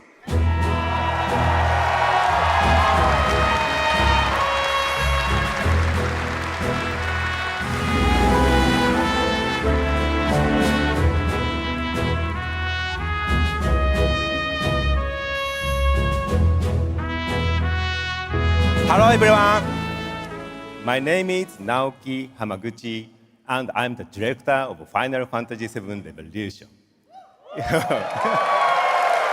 Thank you. It's great to be back at the gamescom to give you a glimpse of what my team is working on.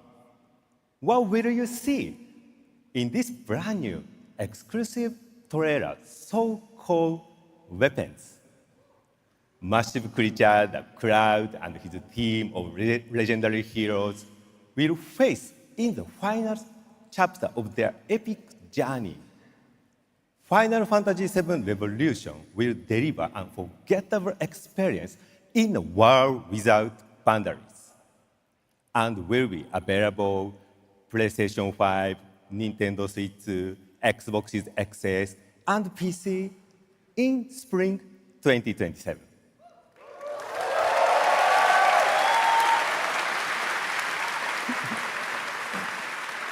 Thank you so much for all your support and excitement. Let's move!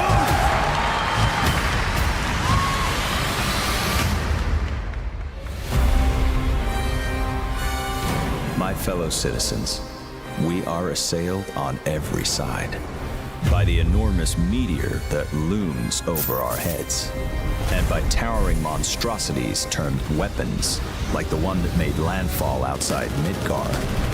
But I know that we will rise to every challenge and show heaven and earth that it is we who reign supreme.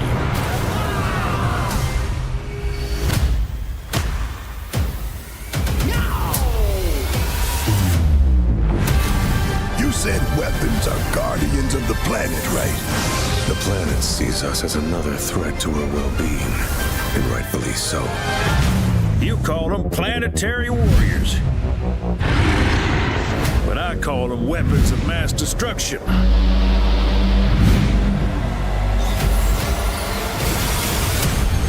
Only one thing to do. We fight.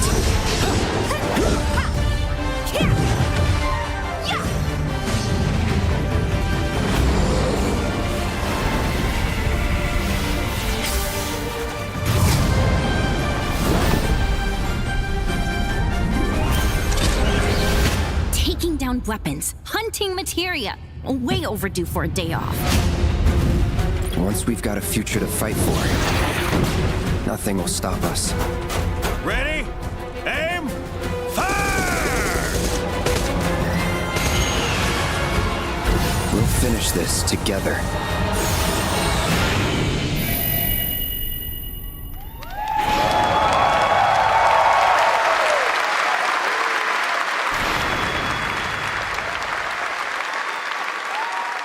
Final Fantasy VII Revelation looks truly epic, and we don't have to wait long. The game comes out next spring for all platforms at the same time. All right, we have one last game for you tonight at O&L, an update on a legendary RPG franchise that won Game of the Year at the Game Awards way back in 2015.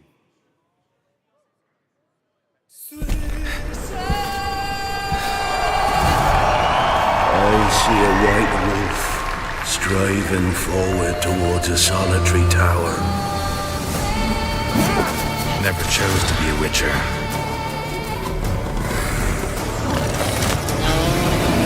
Fate chose for me.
Didn't say I was afraid. Come,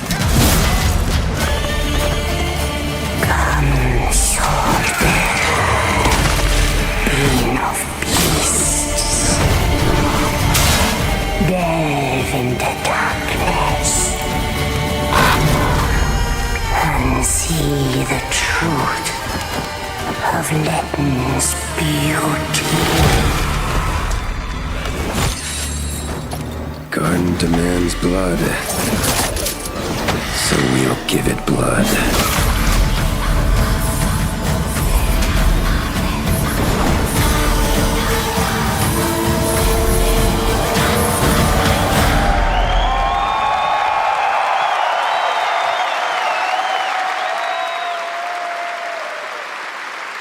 That's right. How about that? Free upgrade, free remaster. All right, well, now joining us to talk all about the Witcher 3 news, please welcome the level design lead from CD Projekt Red, Miles Toast. All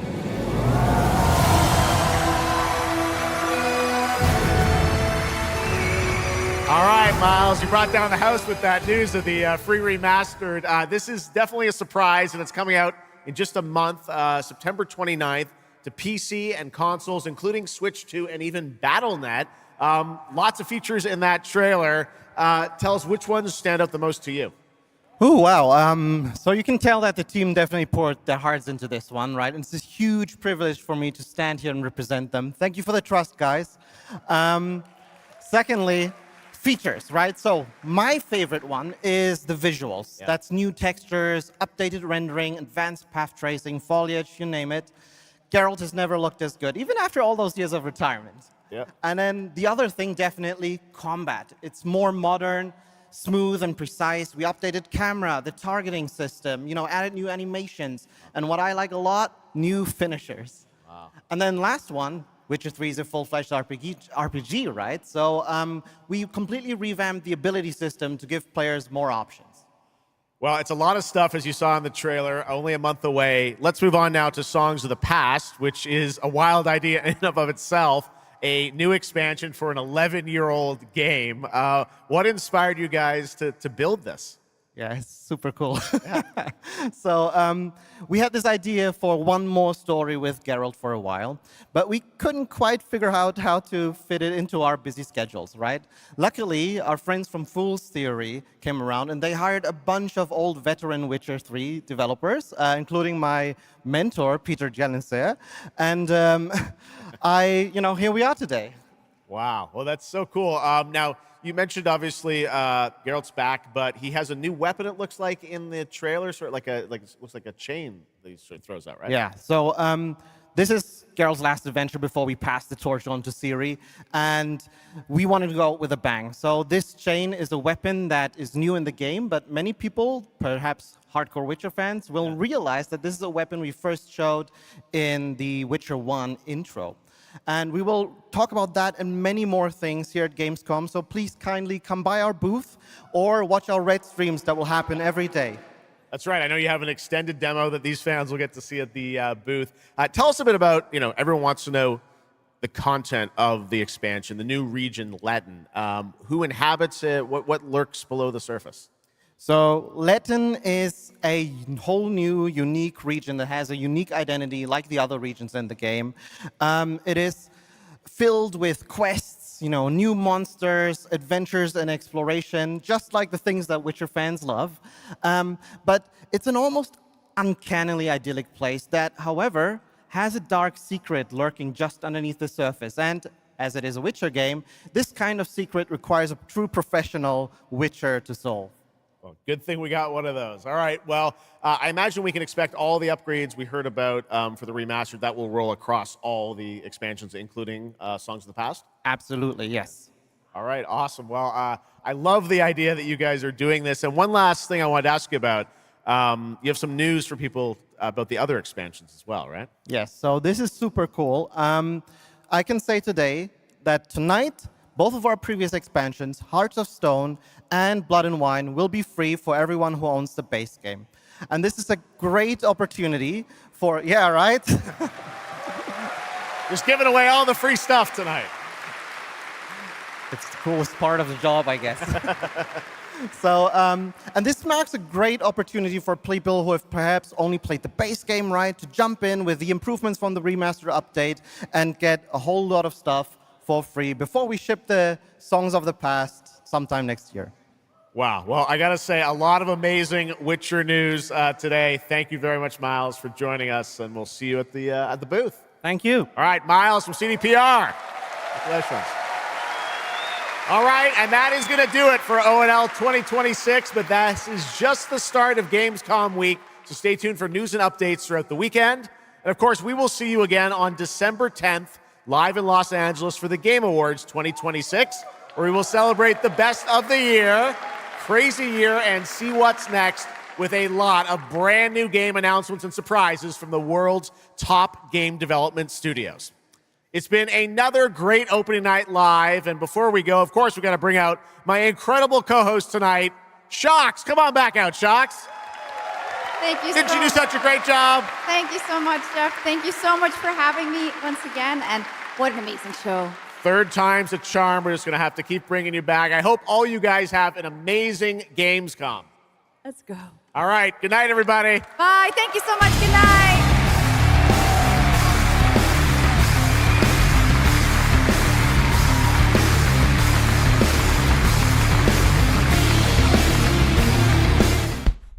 We made it. We made it. 2.5 hours. It's 2.5 hours of Gamescom opening night live. Non-stop. A few ads were thrown into the mix. There were games still. Yeah. They and the ads of themselves were games. Anyways, I'm Kurt and Davina. And I'm Lucy James. I mean, joined Tomorrow's with Lucy who am James, Jake Decker. Hi. Kurt and Jake got you covered. Just kidding. That show's gone forever, unfortunately. Anyways, welcome. You're watching GameSpot's coverage of Gamescom Opening Night Live post-show with me, Kurt, and not Lucy James, Jake Decker. How's it going? There's a lot there. A lot to talk about. In our intro or in the show? Of both. Yeah. Usually, I mean, that's how these shows go. They're 2.5 hours of reveal. Some things we knew about, some things in which we got to see more about, some things some of us may have played, but you have to wait for coverage coming soon. You may have noticed that we're also not in Germany. Unless it would be great if the camera was zoomed out. Panned out and or like craned up and then we were just at the show floor. And we have this little wall right there. Oh man, I wouldn't be here. I'd be running to the CD Projekt Red booth to see. Why? I forget. So did they reveal something? Well, we'll get to it. We're actually gonna start first by talking about the biggest reveals of Opening Night Live, in which there were many reveals, but like I had mentioned earlier, some that we already knew existed. We just got to see like more, a sneeze, more of it. Sometimes a cough. Sometimes a fart. Sometimes a fart. I wish. That's the one thing all these shows need is more farts. I'll explain that later. There's one game that I really do hope has a fart in it. And can you guess what one it is? I have a good idea, but is it Showa? We'll get there. Okay. But that is the one. All right, so we're gonna actually go down the list of the biggest reveals that happened, in order of which they happened, and probably the first big reveal I would say would be the campaign trailer of Gears E-Day. I mean, we've known about this game for a hot minute. Xbox exclusive. Jeff himself shouted it on the stage, which is still confusing, right? Because it is technically coming to like Xbox PC, right? So they just want to absolutely they keep saying Xbox console exclusive, and I'm like, but it's not a console exclusive if it's coming to a PC. I don't know. No one knows these days. Who cares? They just want to make it absolutely clear that it's not coming to PS5. Yeah. The one note that I really have on this is Gears was like the original Gears trilogy happened a little late for me. I think it wasn't until Gears 4 was already out that I played through all those games. And those, are products of their time in some way. They're freaking amazing games. Like, I'm just putting that down. But we have now reached a point in storytelling with games that have changed since the first Gears, especially with Gears 4 and 5 specifically.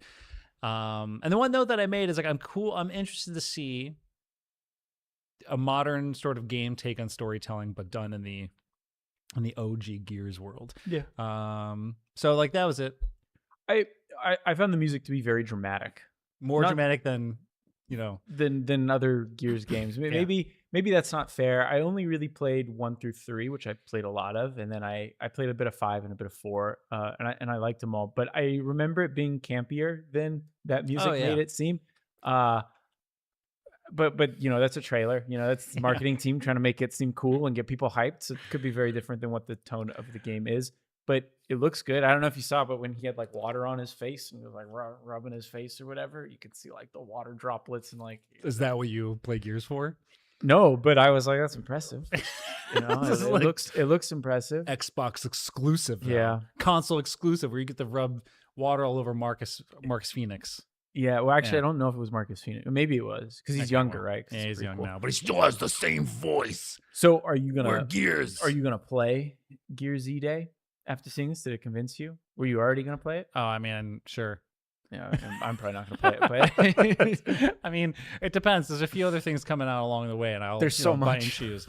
The other thing I want to touch on, and this is mostly a shout out to GameSpot's very own Max Blumenthal. Max has been excited about this game for years now, but this is probably the biggest look that we got and a release date. Ananta. Yeah. So I heard about this game because I was at PAX East with Max Blumenthal like 2 years ago, and he was like, "Have you heard of this game?" And he like showed me a trailer on his phone. He's like, "Anime GTA." And we're getting Anime GTA after GTA. Yeah, finally. Only a few months after GTA 6. Yeah, it looks like a lot. I'm definitely curious. We're looking at it now, by the way. Yeah, there's a calico cat. It seems like there's a lot going on. So okay, there's one thing I noticed while watching this. You pointed out first. You pointed out like the Leonardo DiCaprio Great Gatsby wine thing. Yeah. And the moment you said that, I then realized that there's another reference in this to Jackie Chan's Police Story where he's hanging off the side of a double-decker bus with an umbrella. That is Jackie Chan's Police Story, like through and through. Like Jackie Chan was the first one to do that. They weren't like, oops.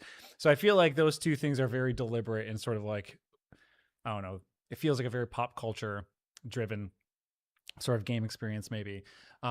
This is one of those games, kind of like when Crimson Desert was revealed, where like it looks like every single game smashed into like one. Flying cars. Yeah, yes. Giant open cities. You can ride scooters apparently and bicycles, which whatever. And then there's flying cars. The Jackie Chan scene's coming up, I think. You can skateboard apparently. Jeez Louise. Two cities, one epic adventure. Yeah, I'm with you though. It does kind of remind me of Crimson Desert, and that it's like there's just so much going on here. And not to say that it's not good. I just don't know how to process it. Yeah. You don't know what it is. Like, I want to play this because I'm curious. There it is. There's a Jackie Chan thing. Okay. Anyways, but this is more so an excitement thing for one Max Blumenthal, who I know loves games that have 600 games in them because Max just loves to play break and all 600 of those games. Next big reveal. So this one was, I'm going to preface this.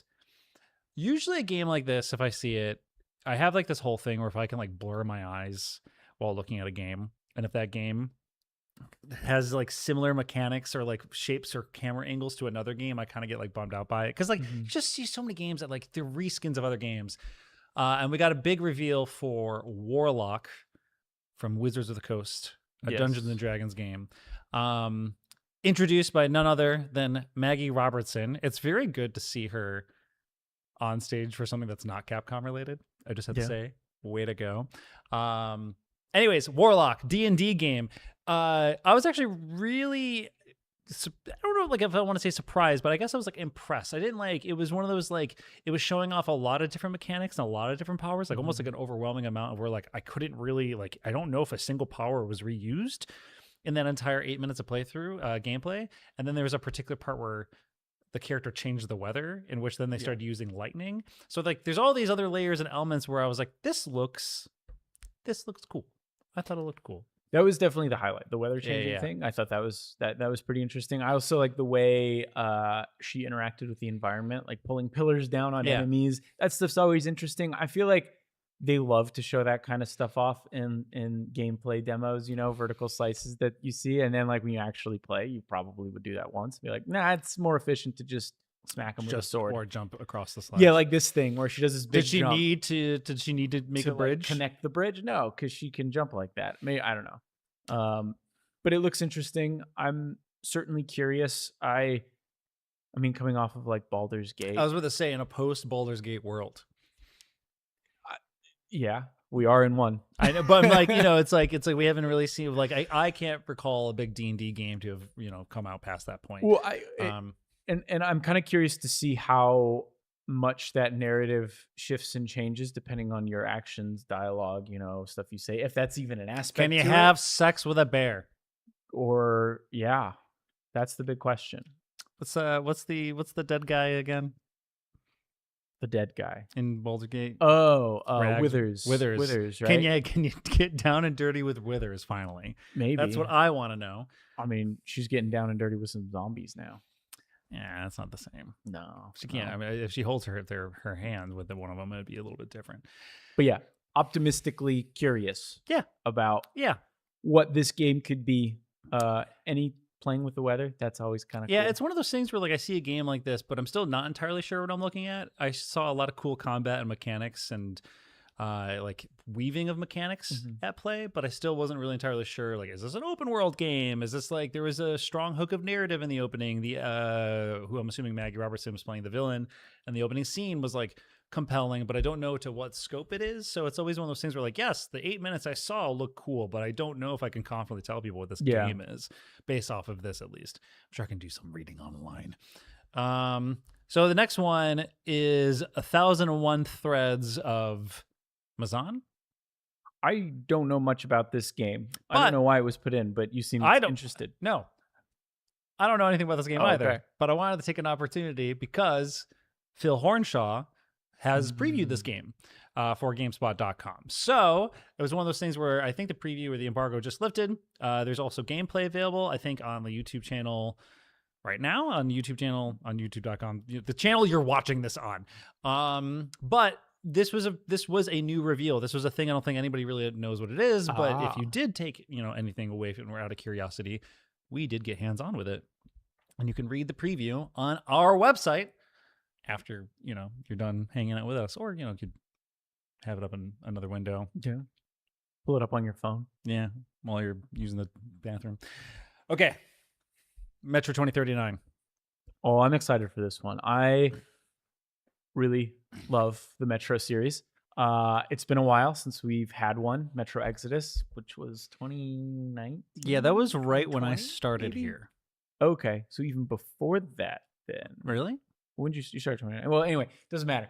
It's been a while since we've had a Metro game. We've had a Stalker 2 in that time. That's true. We've had a Stalker 2. I think the main thing that really stands out to me, and I think they've actually said this before when they revealed it, but it seems like God, I hate using the word, but a let's do it. Return to form. Because you see a lot more stuff in the actual Metro itself. It looks like you are still going up on the surface, but you have your gas container, and you even see him wipe his face mask, which was my favorite thing. There's a button where he just wipes his face mask. You can see better. But yeah, I mean, I really liked Metro Exodus. I just felt like it sort of drifted away from like what made those games special, like slightly. Games. So full disclosure, I love Stalker. Love Stalker 2. It was one of my top games of last year, but I have not played a Metro game. I've always like looked at them from a distance. I was like, I'd be interested to, check those out. Now I feel like I'm so Stalker pilled, it might be tough for me to like approach it with a new lens. But from what I understand, Exodus was a series of like hub worlds that you explored. Kind of, yeah. The conceit, if I remember correctly, there's a train that you take in like the first act of the game, and then you need to take the train throughout Russia.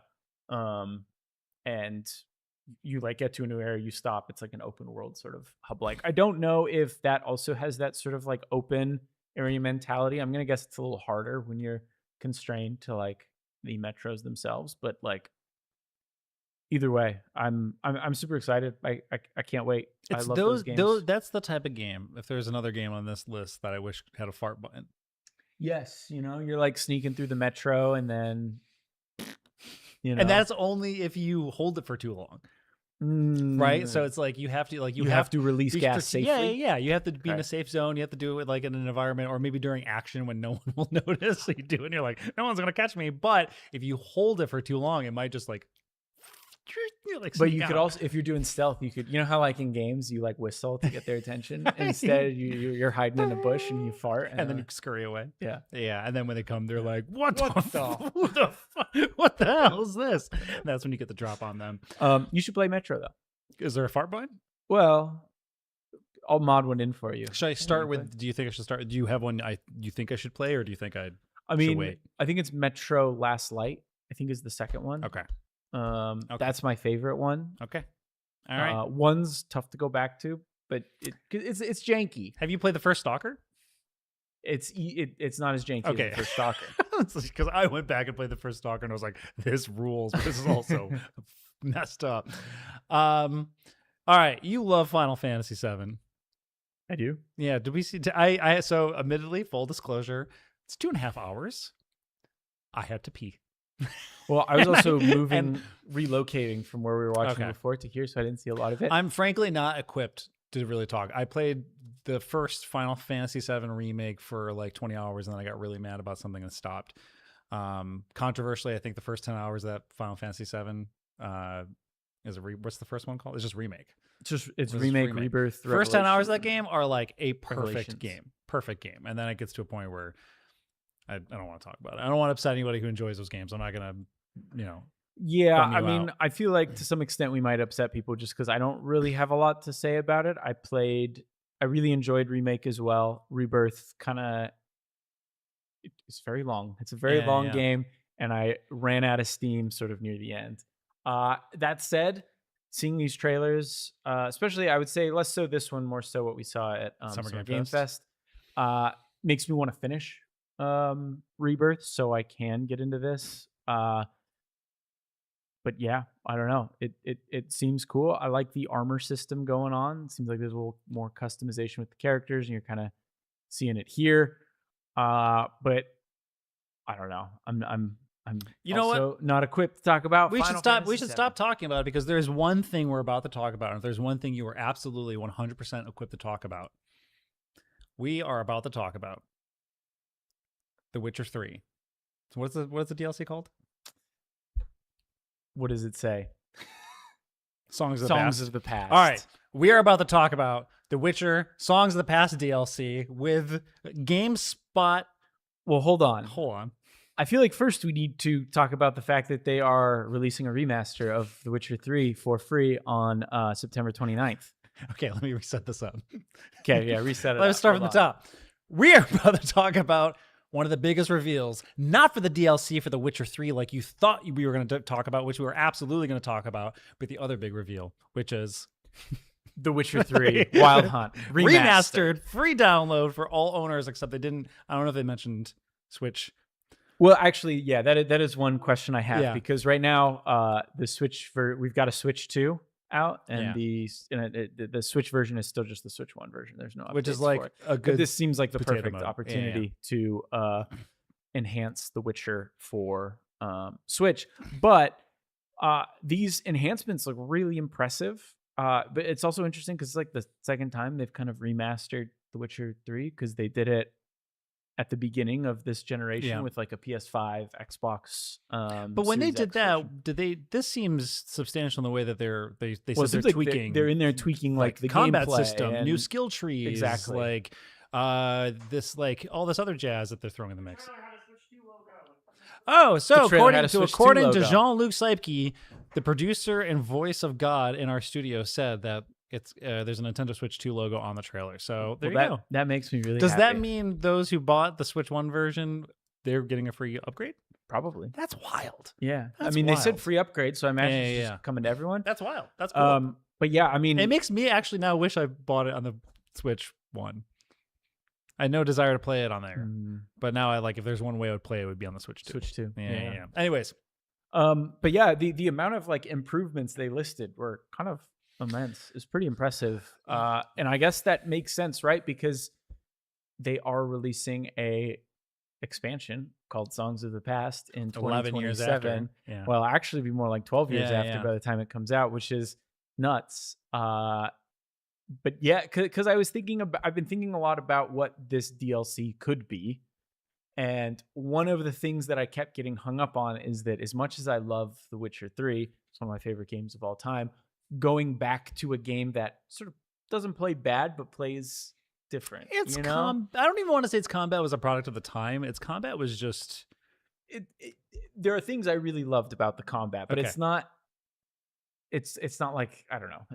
We've come a long way since Pac-Man. But it seems like this update is kind of laying the foundation, or this remastered version is laying the foundation for this DLC, which has me even more excited to play the DLC. So much so that I don't even think I'm going to play the remastered version. I'm going to wait until the DLC, or maybe I'll probably still play the remastered version. But one of the standout things in that trailer was Geralt's chain whip thing, which I think Miles Toast said in the thing in the he said it was he said it was like a passing of a torch sort of moment, like this new weapon was that chain is in I think it's like in the opening of the Witcher 1 cutscene. He uses it, and then that chain never shows up again, but then I think it also might show up in Witcher 4 or something like that.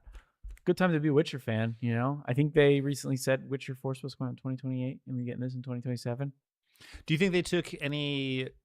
do you think the process of retinkering and updating Cyberpunk 2077 and creating new skill trees and new sort of playstyles for that, do you think that probably had like a trickle-down effect on the Witcher team being like, hey, we should do that too? Or do you think they were always planning on doing it?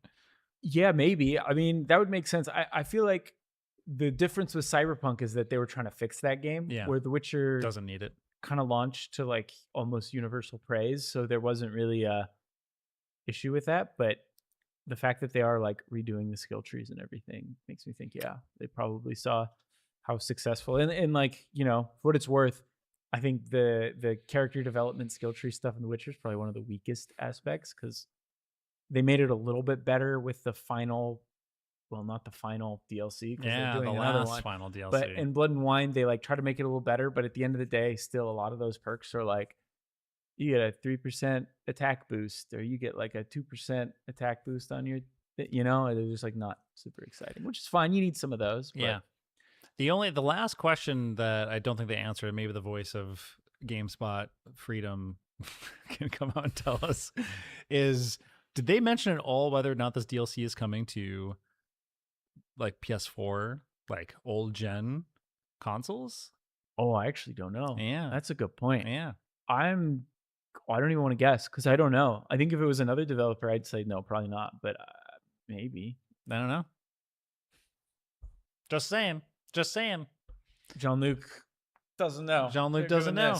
You know, just think about what is it, like 100 million people who own a PS4 plus? Yeah, and I have to imagine a bulk. I mean, maybe not a bulk of the sales at this point, but like most of the sales probably are on PS4, Xbox One. Yeah. But like, if you own any of those copies, I think you automatically have it on PS5. But I guess if you don't have a PS5 or Xbox Series just X, curious, curiosity. Okay, we're gonna move on. We did the big. Was that? Would you agree that was some of the biggest reveals? Those were the biggest reveals. Did I miss anything? I'd say so. I mean, maybe Grav Dog or whatever. What the hell are you talking about? That dog game. The dog game, like shooting each other. Yeah, the dog game. Yeah, that one. Grav Hounds. That's what it was. Grav Hounds. Yeah, I mean, I'll end this segment by saying, by kind of slamming through some of the ones that stood out, because there was, again, 2.5-hour show, and we talked about 7 of those reveals. I don't even know how many reveals we actually had.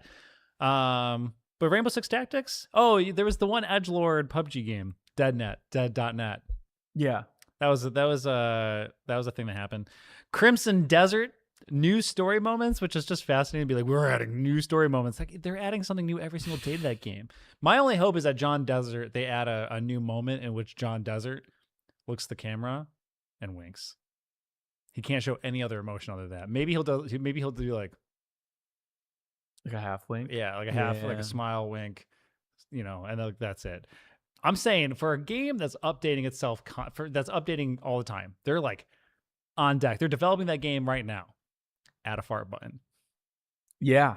Yeah. If there's any developer that might hear this and put it in, even for a day. Yeah. Like, all you gotta you got to leave it there. And it needs, because it's Crimson Desert, it has to have the most absurd button layout to do it. You have to press R3. First, you have to find a specific equipable item, Yes. but it can't be like equipped on your character. You have Yeah. to like assign it to a button. Right. Yeah. Yeah. And then you have to like hold 3 different buttons and claw your way out, and then all of a sudden, Yes. Yeah. and nothing else happens. All right. There's a few events there's a few things I'm gonna deliberately leave out for our next section. Okay. Yeah, so we did DeadNet. They showed Blood of Dawnwalker, which is coming out soon. Exodus, which we've seen a million times, I feel like at this point. There is that weird, whatever the hell, that Silver Palace. Yeah. I don't know what that was, but I walked in and it was like uwu waifu survival horror over the shoulder. Before it wasn't, though. Okay. Before All it right, I didn't missed seem that like part. a survival horror. And then it all of a sudden turned to survival horror. Seems like Ananta again. You're a big Hitman guy. I'm a big Hitman You guy. gonna get Snoop Dogg? I always say I'm going to do these elusive targets, but then I forget and don't do them. But, Snoop Dogg's there. Snoop Dogg. If I remember. There's a lot. Ontos looked interesting, but I don't really have much to say. It's from the Frictional Games folks, the folks who did Amnesia and Soma. Jesus Christ, I swear to God, I'm okay. There was the Lego City Skylines. Yeah, Lego City Skylines. I love city builders, but I want like more. I don't want like cozy, chill city builders. I want like the in between of what we had back, like SimCity 2000 sort of era, where it's like that in between. And if Lego Skylines can do that and make it a little playful, a little fun, I would be all over it. Okay, on to the next section. Here at GameSpot, where we're covering Gamescom opening night live, we're going to talk about our favorite things, our top favorite things, the top reveals, the top picks as chosen by Jake Decker. Well, I mean, and Kurt Indovina. The first one we already talked about is The Witcher. Okay, well, fine. But yeah, that's my top one. But do you want to talk about it more? No, I don't. One that they opened with that I actually thought was kind of cool was Rainbow Six Tactics. Yep. I feel like hold on, before you go any further, when they first showed it, you were like, I don't give a shit about this. And then 2 seconds later, you were like, oh, wait, no, I think I'm into it. I don't know. I saw like top down and I was like, oh, this is going to be like a weird mobile version of Rainbow Six or something like that, even though they already have a mobile version. But then when I was like, oh, this is a tactics game where they're using different operators from the series. I think they said there's like 15 total. Plus, it's kind of mixing in that destruction you element. Combine them together. And I believe they've also said it was a single player game, which is cool. I would like to see them eventually add competitive multiplayer tactic. I don't know. Whatever, but could be kind of cool. Yeah. But I don't know. As a Rainbow Six Siege sicko who spent like 500, 600 hours with that game over the years, I'm curious to see what they do with this. I think it makes a lot more sense to do a tactics game for this than it does for like, I don't know. I won't start naming games that are tactics games that I do not give a shit about. I was going to say, I love a good tactics game, but I've noticed over the past few years that it's very easy to just sort of put tactics onto game, like onto IP. Gears of War tactics. And I'm not even saying like those games are bad. It's just like those, like, I think it's because the formula of a good tactics game has been figured out. So now it's just a matter of just, freaking Mario Rabbids, and that game's really good. Both those games are great. But yeah, as you mentioned, Gears, the Star Wars one. There's this one called XCOM. I don't know. XCOM, yeah. People seem to really like that one. Oh. Whatever. But for me, it's like cool. You're doing a Rainbow Six thing. I hope that they're in a position to really lean into how already like incredibly tactical Rainbow Six Siege is, and like I want to see how they apply that sort of brain and thing. Because like even they were showing how you're breaking down the walls and stuff like that. It's like, that's exciting. That's cool. Yeah, I think destruction's interesting, and I think like lethality will be interesting because I feel like a lot of times, not with all those games, but you can't just like one shot things. Usually you have to like be very careful in how you set it up. And then I also think if they like nailed the speed, like where things just happen quick because that's Siege. Just all of a sudden it's chaos and then people are dead. Yep. Okay, so this is one of my top picks, and it's really only because I've known about this for a minute. I previewed this game back in July. Silent Hill Townfall. We got like the first real reveal of the cast, which probably doesn't mean much to some people. However, funny story, when I was previewing this game, we weren't allowed to talk about who was in the game, but I think they were saving that sort of reveal for this gamescom event specifically. But for those of you, if you know who Terry O'Quinn is, do you know who Terry O'Quinn is? I know he's in Lost. Yes, that's what everyone knows him for. Yeah. This guy is a huge Terry O'Quinn fan. Because for lots of reasons. But I think it started because of a B horror film in the 80s called Stepfather, in which he plays a murderer who like becomes a stepfather. Like he actually like romances his way into families and becomes like the stepfather of the family and then murders them. Oh, cool. Okay. Anyways, it's a great movie. It's like a really fun, cozy film. And Terry O'Quinn is fantastic in it. Also, Terry O'Quinn plays probably 4 or 6 different characters in X-Files. Okay. But he always looks the same. Every time he shows up, he's just the bald guy with a thin mustache, and he's supposed to be someone different. He even dies. He's even in the first feature-length film and dies in the opening 10 minutes, even though he's been in like 5 other episodes of someone different, and it gets better. There's a spin-off show of X-Files called Millennium, which is absolutely fantastic. It's one of the best shows I've ever seen, starring Lance Henriksen, and Lance Henriksen's partner in crime is Terry O'Quinn as like somebody else. But Millennium takes place in the X-Files universe. Anyways, I hope you get to interview him for this game. Oh, I'd be like, why did you do it? like you just, got some free time on your hands. You're bored.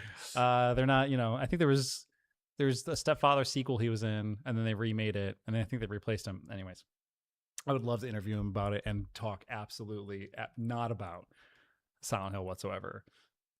But yeah. I'm very excited that he was in it. I like freaked out. And I'm pretty sure I'm the only person in the room who was like, oh my God. And I asked the director and he couldn't tell me anything. Anyways, I previewed that game. So if you're curious what the 3 hours was that I played, you can check out my preview, GameSpot.com, also on the YouTube channel of GameSpot. Next up. The other one I put in was No Law, which is a cyberpunk. Oh yeah, game. Yep. It almost it looks like an immersive sim, at least judging by the gameplay they showed and all the different ways you can kill enemies, interact with the environment, all that sort of thing. But I think for us, the real hook was that you just play as like an old guy, like an old like. What'd you say? You call him a toe-headed guy? I call him a potato head. An old potato head. Yeah. What I think is so good is like I was watching this reveal and I was like, yep, this looks like a cyberpunk game. Like it's like cyberpunk, but more gray tone. instead of like the less neon, bright. instead of the neon colors of it. However, when this trailer ends, it shows who is doing all of this wicked cool who they shit. call the gardener, and you actually garden things. Yeah, and he is just like a frumpy, dumpy, normal looking, widowed peaked potato looking of a man with a mustache. And that's when I was like, I'm fucking in. I'm all in on this game because I want to play as more average Joe guys. The gardener, potato man. I don't know, watching him kill these enemies doesn't seem very average though. I know, that's why it's freaking why I was like, yeah, look at this guy. Look at this guy. God, yeah, I like that dude. I'm a big fan of that guy. It's crafted. Interesting. Yeah. I'm excited to play that. I mean, I kind of to your point, like when it first started playing, I was like, man, we're getting a lot of cyberpunk games. Like after Cyberpunk 2077, not that was the first cyberpunk thing, but that was like but the certainly first, was for gamers. I feel like that was the first cyberpunk thing. That it's called cyberpunk. Yeah, it's like literally called the cyberpunk. genre of what it is. Right? But when I first saw it, I was like, all right, this looks kind of cool. But then as it went on, I was like, man, I really want to play that game. Yeah. There's one that I put down that I'm really excited for, but I feel like I don't need to defend myself. I'm excited for it too. For what it's worth. Show Ya American Story is a game that I'm really, really excited about. Maybe not for reasons that other people are excited about it. There was a trailer shown for this game last year, and I don't remember the amount of hot pants shots being in that one. So in this one, people was like, "Oh, I can't wait for this game!" And then there was like this gratuitous high cut, cut to butt, and I was like, shucks. I'm excited for this game for a lot of different other reasons. Wait, but so does it take place in San Francisco, or is that just like one location? I'm not sure. You know? Well, because it's like it looks like there's the hot pants. Anyways, for God's sakes, yeah. Well, it shows it's called Showa American Story, so I'm assuming it takes place maybe in other multiple cities, but there's also arcade games, right? And then you can hot pants. Enough, no more.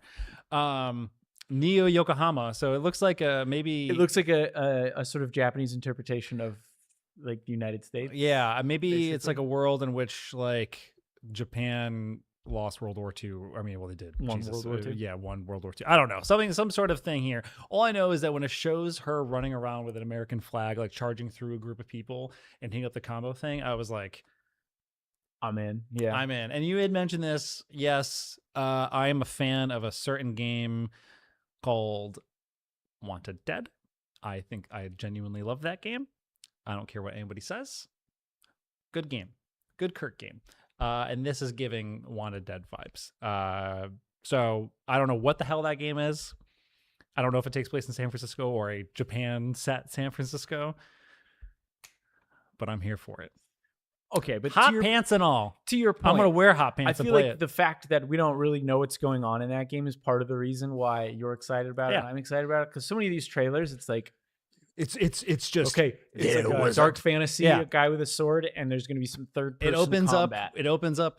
The trailer opens up with big symphonic music and a voice that's just like, In the darkest times of the most withering realms, there was a sword in the burrows of the darkness. and then it's just like a bunch of stuff, and then you see a person like flying around hitting dragons, and I was just like, Characters dude. running through fields. And I was like, I get it. All right. So in this case, girl running around with hot pants on, I'm embracing it at this point with American flag smashing through crowds of zombies. given, yeah. Look at it.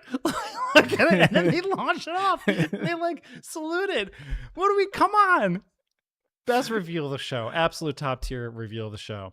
But I will say probably the one that took me by the biggest surprise. Do you want to guess?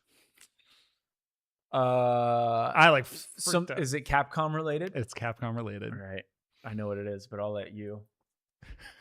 The Mega Man costume for Pragmata. They showed Mega Man and we were like, oh yeah, sure, that looks like it could be fun. And then out of nowhere, bam! Oh my god! Look at it! Look at it! And it's like this reveal's like what? 4 seconds? Play it again. Play it one more time. Bring it back up. Come on, you can do it. Hey, run it back once more. Oh, I don't want to see this guy. This is normal Mega Man. We don't need to see this. All right, enough. I guess we could just. I feel like I'm being. No, yeah, we like need it to looks watch it cool. again. Looks fun. Do you remember the rumors? Wait, hold on. Wait. Oh God. No, here it's right after this. It's right after this. And then also I'm like, wait, one more thing. Wait. Oh, you're excited about Mega Man? Well, what about? There it is. Do you remember the theories that people had that Pragmata was secretly a Mega Man Everyone game? wanted to be Mega Man. I know. I'm so glad it wasn't, because now we have this. I feel like all it took was one dude at Capcom saw everyone online being like, "Oh my god, it's a new Mega Man game." They're like, "What if? What if?" And it's even funnier that they gave it to him. Yes. Yeah. They gave it to Hugh. Who's the girl supposed to be? I'm not a Mega fan of Mega Man. Jean-Luc. You finished that game like 6 times, so. Well, I finished Pragmata a bunch, but I don't. Tron-Bon. Tron-Bon? Tron-Bon. Tron-Bon. Tron-Bon. All right, thanks, voice of GameSpot freedom. All right, we're gonna slam through these next few things. We already did No Law and Tactics, but the last thing I just want to plug real quick: Crazy Taxi. Right. So, caveat: I can say that I played it, and I can say that tomorrow, Wednesday, August 26th, at 8 a.m. PT, my preview of what I played will be on the GameSpot YouTube channel. But that's it. But there it is. Well, I didn't sign an NDA. No. I'm allowed to say that that Sega invited me to play this game, in which I did for 45 minutes.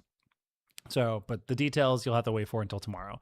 This case, though, the one thing that this trailer showed, though, is the multiplayer stuff, which will be coming in a test. I don't know if they announced when they're going to be doing that, but that test is going to reveal, I think there's 6 cars total and 4 drivers. Don't quote me on that. But yeah, this is more just like a wink and a nod to keep an eye out for tomorrow morning for some stuff. Test. There it is. Sign up for the closed network test. But this is a good show for San Francisco. Yeah. You saw a lot. We saw the bridge a couple times. Yeah. Show you American Story. Crazy Taxi. Was there something else? I feel like we saw San Francisco more than once. No, that was we all know this show belongs to Terry O'Quinn. Yes. Terry O'Quinn, if you're watching this, I know you are. You tune into GameSpot every day and you want to know exactly what Kurt thinks. And I'm telling you, you've been watching for this moment. I'm very excited to talk to you, maybe in real life, but also you could be sitting right you here. could be sitting here, right here, in which we relaunch Kurt and Lucy Got You Covered, but with Kurt and Terry O'Quinn Got You Covered. Just keep your books open. just know that I'm available. When you need me, I'm there. And we can hang out and talk about stuff, Father. And other cool stuff like your mustache, because we got cool mustaches collectively. Anyways, that is our coverage of Gamescom Opening Night Live. Did you have fun? I did have fun. And we're going to have more coverage coming in the next few days. A lot. As some folks on the ground are seeing some of those. Yes. games. So we are not physically there, but we do have some folks who are. And they have a long list of games they're seeing in which we will be also helping cover. So be on the lookout for that. There's a lot of stuff. Gamescom's great. I'm a big fan of Gamescom. There's always a million games coming out of it. Yeah. I wish we were there. Drinking a Kolsch. It's fine. We don't need to take I can go home. 14-hour That's nice. flight and 2-hour train ride and everything else it is that we need to do. Anyways, thank you all so much for watching and hanging out with us. Be ready to stick around for the rest of the week because we have tons of Gamescom coverage coming. And all that jazz. Yeah, I mean, there's even a few things. I mean, even though we have people over there, there is stuff that we have seen already. So it's like, stuff to come. Be aware, Terry O'Quinn. Stay tuned, buddy. Anyways, I'm Kurt. That's Jake.